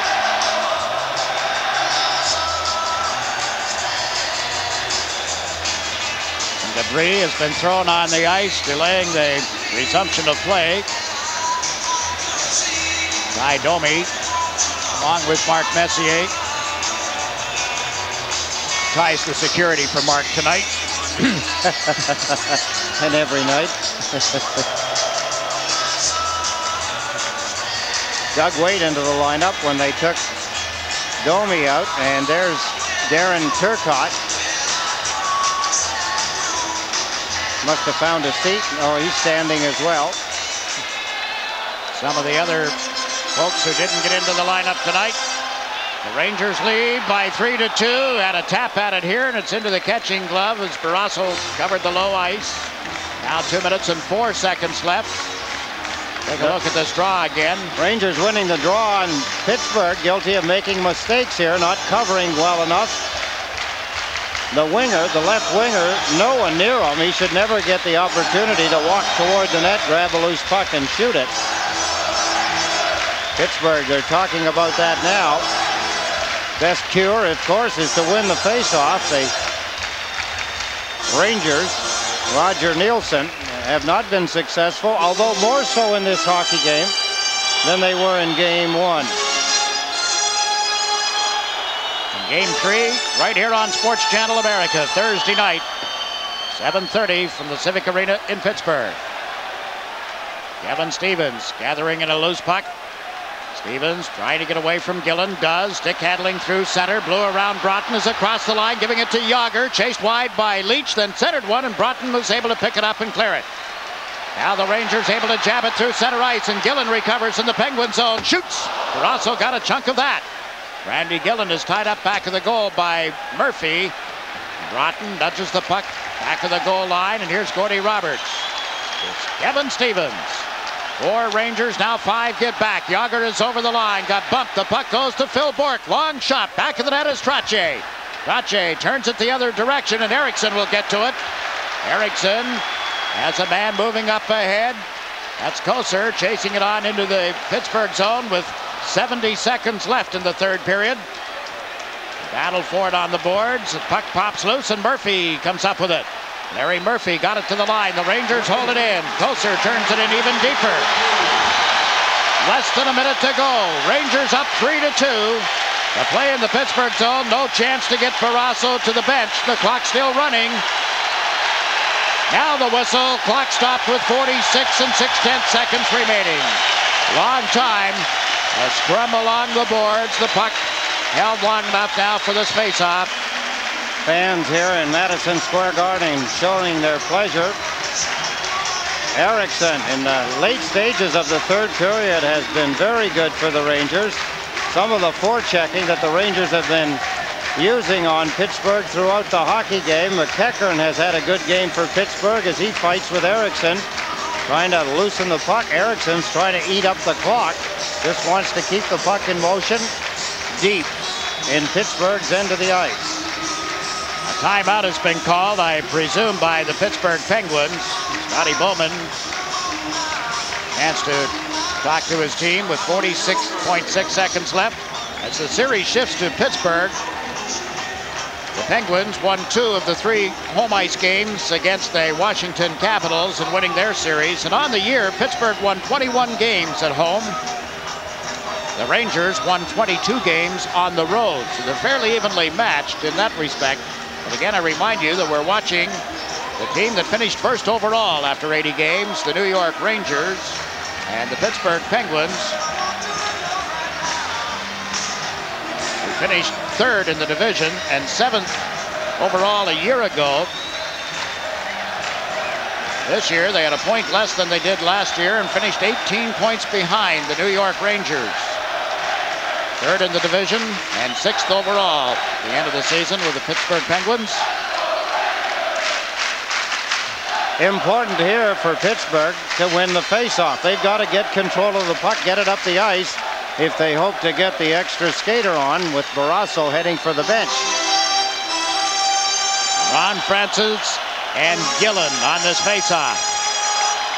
Gillen played it behind Francis. Here's King from back of the net now. We have 40 seconds remaining in the third period at Madison Square Garden as we welcome our entire Sports Channel America audience. Barrasso is headed for the net. The Rangers lead by a score of 3-2. Murphy with a shot just wide. McEachran tried to center and the Rangers clear the zone. Larry Murphy will get to it at center ice with 22 seconds left. Turned it up ahead. The play is onside. Okaboom back for the New York Rangers. Slapped it off the boards. Chris King with an empty net. Just dumped it into the Penguin zone. Bourque goes back with 8 seconds left. The crowd begins to rise, sensing that this series will be tied. Yes, an empty net goal.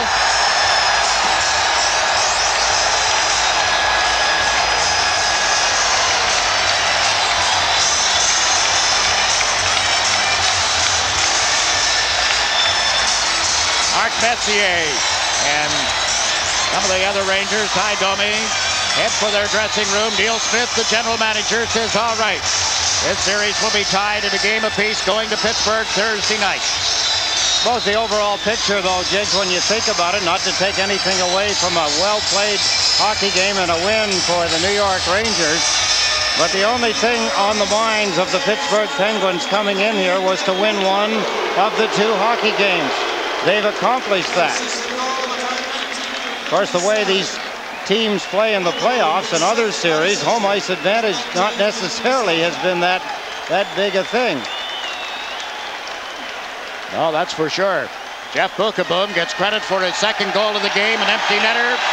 And it is all over at Madison Square Garden. We know now there will be a 6th game in this series.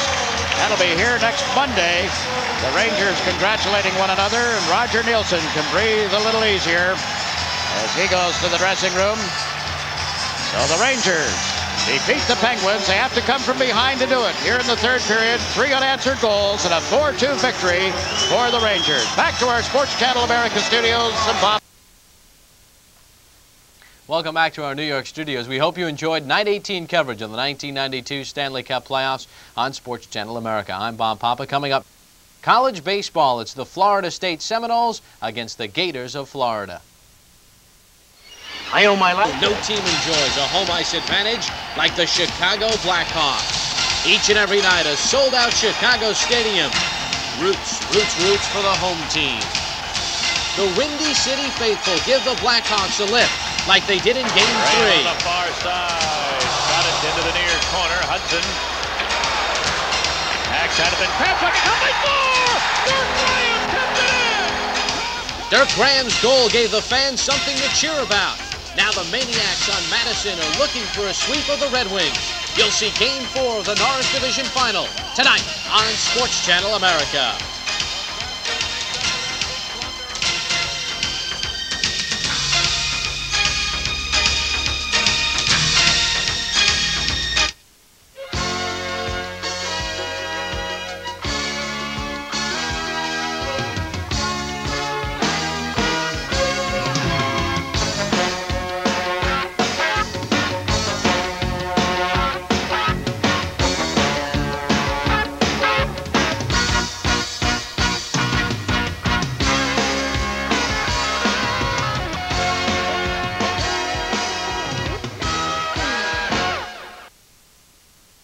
Welcome to night number 21 of the 1992 Stanley Cup Playoffs on Sports Channel America. I'm Bob Papa. Glad you can join us back to the Campbell Conference with Game 4 in the Norris and Smythe Division Finals. Let's take a look at Friday night's headlines. The Blackhawks are primed for a sweep. That is the game you will see this evening. Chicago leads Detroit 3-0. The Canucks are hoping to avoid another 1-3 hole. In the last round, the Canucks trailed Winnipeg 3-1. Then they became the 10th team in NHL history to come back and win the series.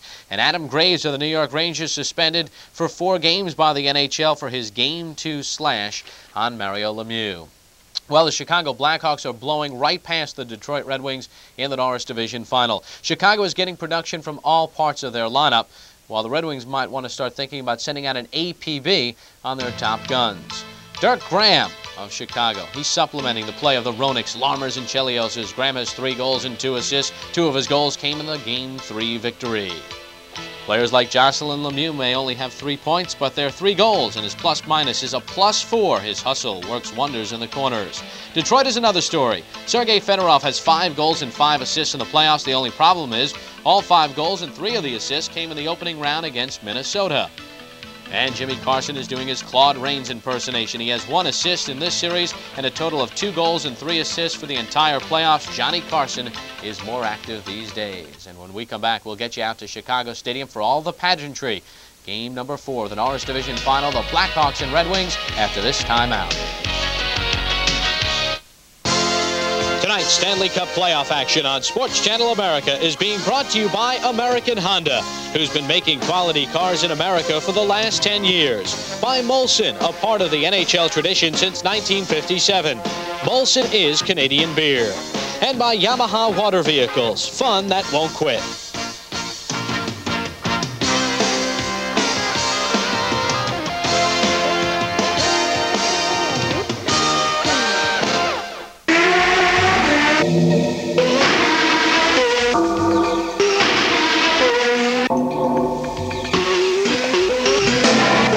Molson is proud to introduce our new company car.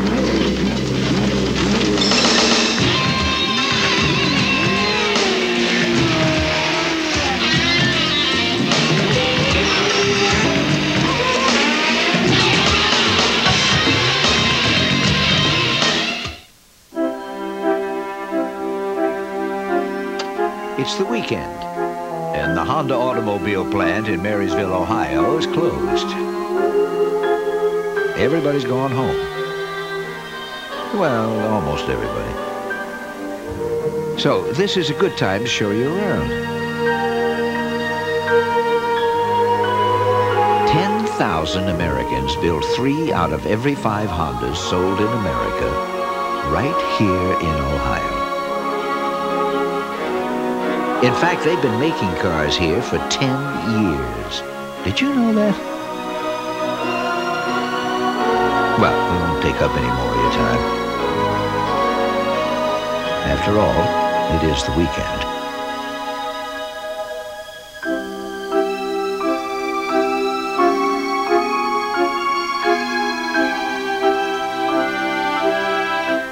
If you're looking for a little excitement, a shot in the arm, or something with a bit more punch, check out the Stanley Cup Playoffs. Sports Channel America, the network home of the NHL.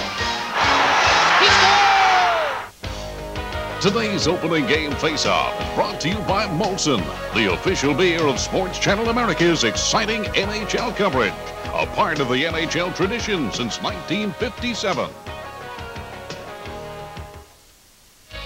Let's take a look at the 1992 Stanley Cup scoring leaders, brought to you by Air Canada.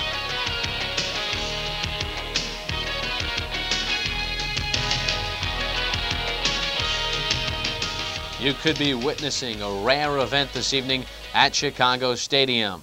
The reason why? Well, it has to do with divisional final playoff sweeps. Since 1982, the Smythe Division has had 5 playoff sweeps. Edmonton did it 4 times, Calgary did it once, but in the Adams, Patrick, and Norris Division finals, there has never been a sweep of the series. And tonight, the Chicago Blackhawks are primed on home ice to knock out the Detroit Red Wings. Should be interesting to see what transpires this evening. The power play stats in this series for the playoffs: Chicago 11 of 62 overall in the postseason. For Detroit, just 7 of 45. We're all set to go. The Molson faceoff, Pat Foley and Dale Talon with the call, and it'll be Wayne Mesmer with the Chicago Stadium National Anthem. Enjoy, everyone. Everyone talked about the Red Wings' depth up the middle with Yzerman, Fedorov, and Carson and Miller, and so far their sentiment have not come through. The Hawks and the Wings for Game 4. Here is the anthem.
Tim Cheveldae, no surprise there, his 11th appearance, 3 wins, 6 losses, but a very good goals against average of 2.67. At Belfour, 7 wins and 1 loss in his 9 appearances in this year's playoffs, and a 2.61 goals against average. The goals against average of 2 in the 3 previous games against Detroit. Bill McCreary will be the referee here tonight. The linesman Ray Scampanello and Ron Finn. And Roenick and Fedorov get the game started as the Hawks get the draw. And it's cleared to the Detroit line. And now an offside call as Farmer was trapped in there ahead of the play. And already Sean Burr and Chelios have some angry words, and Bill McCreary is there in a hurry. Sean Burr has been one of the most aggressive forwards for the Red Wings. He is one of the few guys that has gotten involved in every game. Now the Hawks dump it in. On the far side, Larmer kicked it loose to Roenick, who's passed and flexed, then Smith held it in. Here's the long shot. It's just blocked, and the toe couldn't find the handle. Yzerman does to Fedorov. He dumps it into the Hawk zone. As Chelios is back. Even a Roenick, now the fans start chanting, "Sweep, sweep." Well, there's still 59.5 minutes before that can be determined. Brad McCrimmon moving it into the Hawk zone. Right center for Dirk Reid. I'm telling you, he just dumped it into the Red Wing zone, and then he got flattened by Probert. The play goes on as Mike Sillinger sends Yzerman to center. He rolls it into the Hawk zone.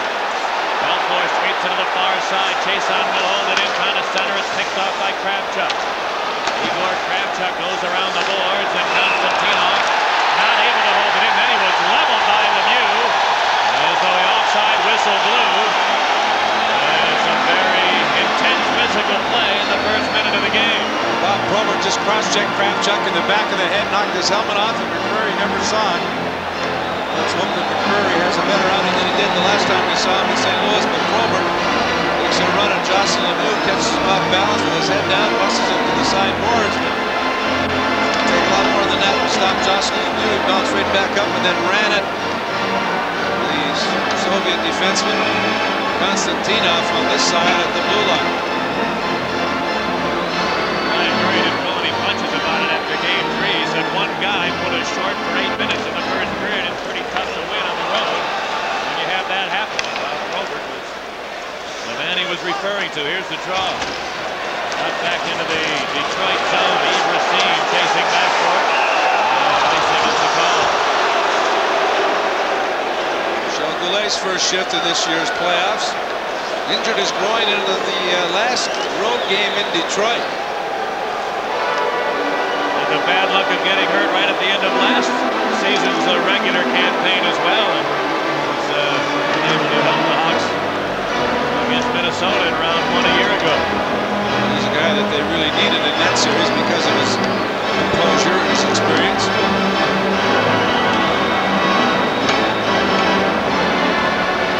Since Goulet has played. Redmonds have never led in this series at any moment in any game. Draw is shot back into the Detroit zone. Racine hounded by Larmer in the corner. And the toe in there as well. Primo for Detroit. Around to the near side of Shepard. Brings it out to the neutral area. Telio's on it for the Blackhawks. Larmer leaving for Matteau, who gets the line. Matteau on his off wing, cuts to the net, shoots, and a save. Chevrolet, I know where it is! But he swept it away before Roenick could get to it. And it winds up back in the Hawk zone. Jeremy Roenick pumping it in.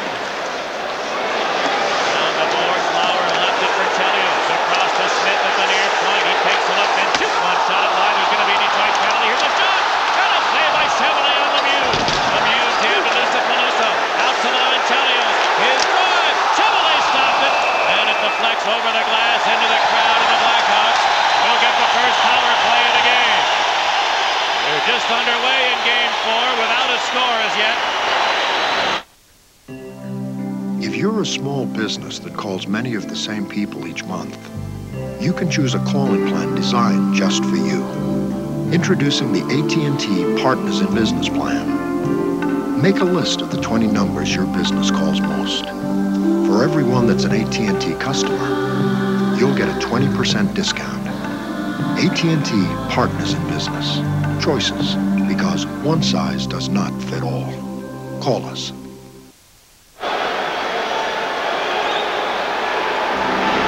Blackhawks all over the Detroit Red Wings on this shift. Meanwhile, the Blackhawk player knocked flying. Brad Lauer's in from behind by Miller. Miller goes to the box for interference. The Blackhawks get the first power play. The only negative for the Blackhawks throughout the playoffs, or this series I should say, 2 for 20 with the man advantage. Now the puck cleared to the Chicago line, taken by Smith. Down the boards, Goulet on left wing. With a bounce one to center, but Sean Durr picks it off there and clears it. And then Roenick just got hit by Konstantinov after Roenick delivered a good hit on Berg, but the whistle had sounded. Konstantinov got away with one there. It should have been a roughing penalty, and McMurray saw it. He didn't make the call. Well, the Blackhawks 11 for 62 in the playoffs. 5 power play goals at home and 6 on the road. Keith Brown got off to a roaring start with a 6-game scoring streak and 8 assists. Chasson's clearing attempt went up into the crowd. Steve Chason is favoring an ankle a little bit. This is giving him trouble from time to time. Still has been an important part of the Red Wing defense, but I don't think his mobility is quite what it might be. Still, he's been their best defenseman. Face off to the right of Chevrolet.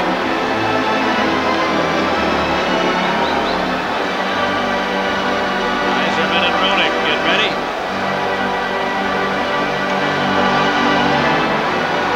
These guys have been scored 8 short-handed goals during the regular season. Here's the draw. Everybody wrestling on the boards, and it came to the line. Smith is there.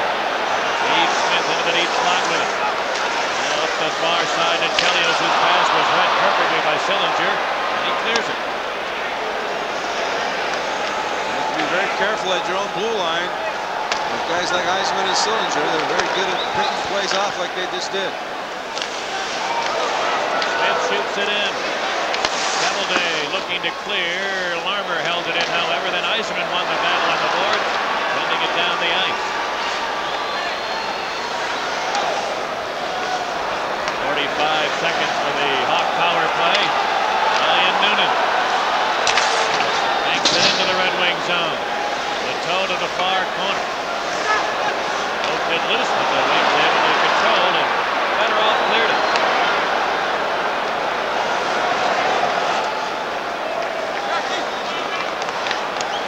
Igor Kravchuk up to center where Keith Brown looks for Mateau. He was stopped. Burr jammed it loose. Here's Fedorov one-on-one. In over the Hawk line, and Brent Sutter able to thwart that rush. Henry. Battle in the Hawk zone along the boards. And Noonan jammed it out of there to Kravchuk. And now the Detroit penalty is over, and both teams are back in full strength.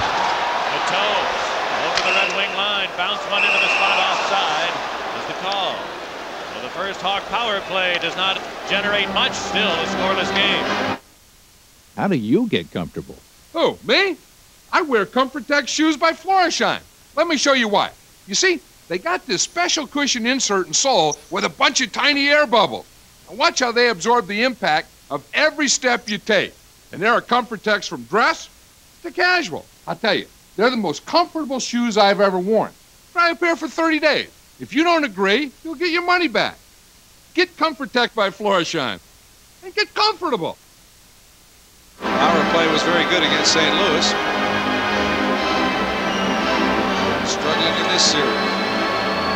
He's doing a good job of penalty killing, but the Blackhawks are very slow to get back and get set up. They're very tentative in their efforts to get started.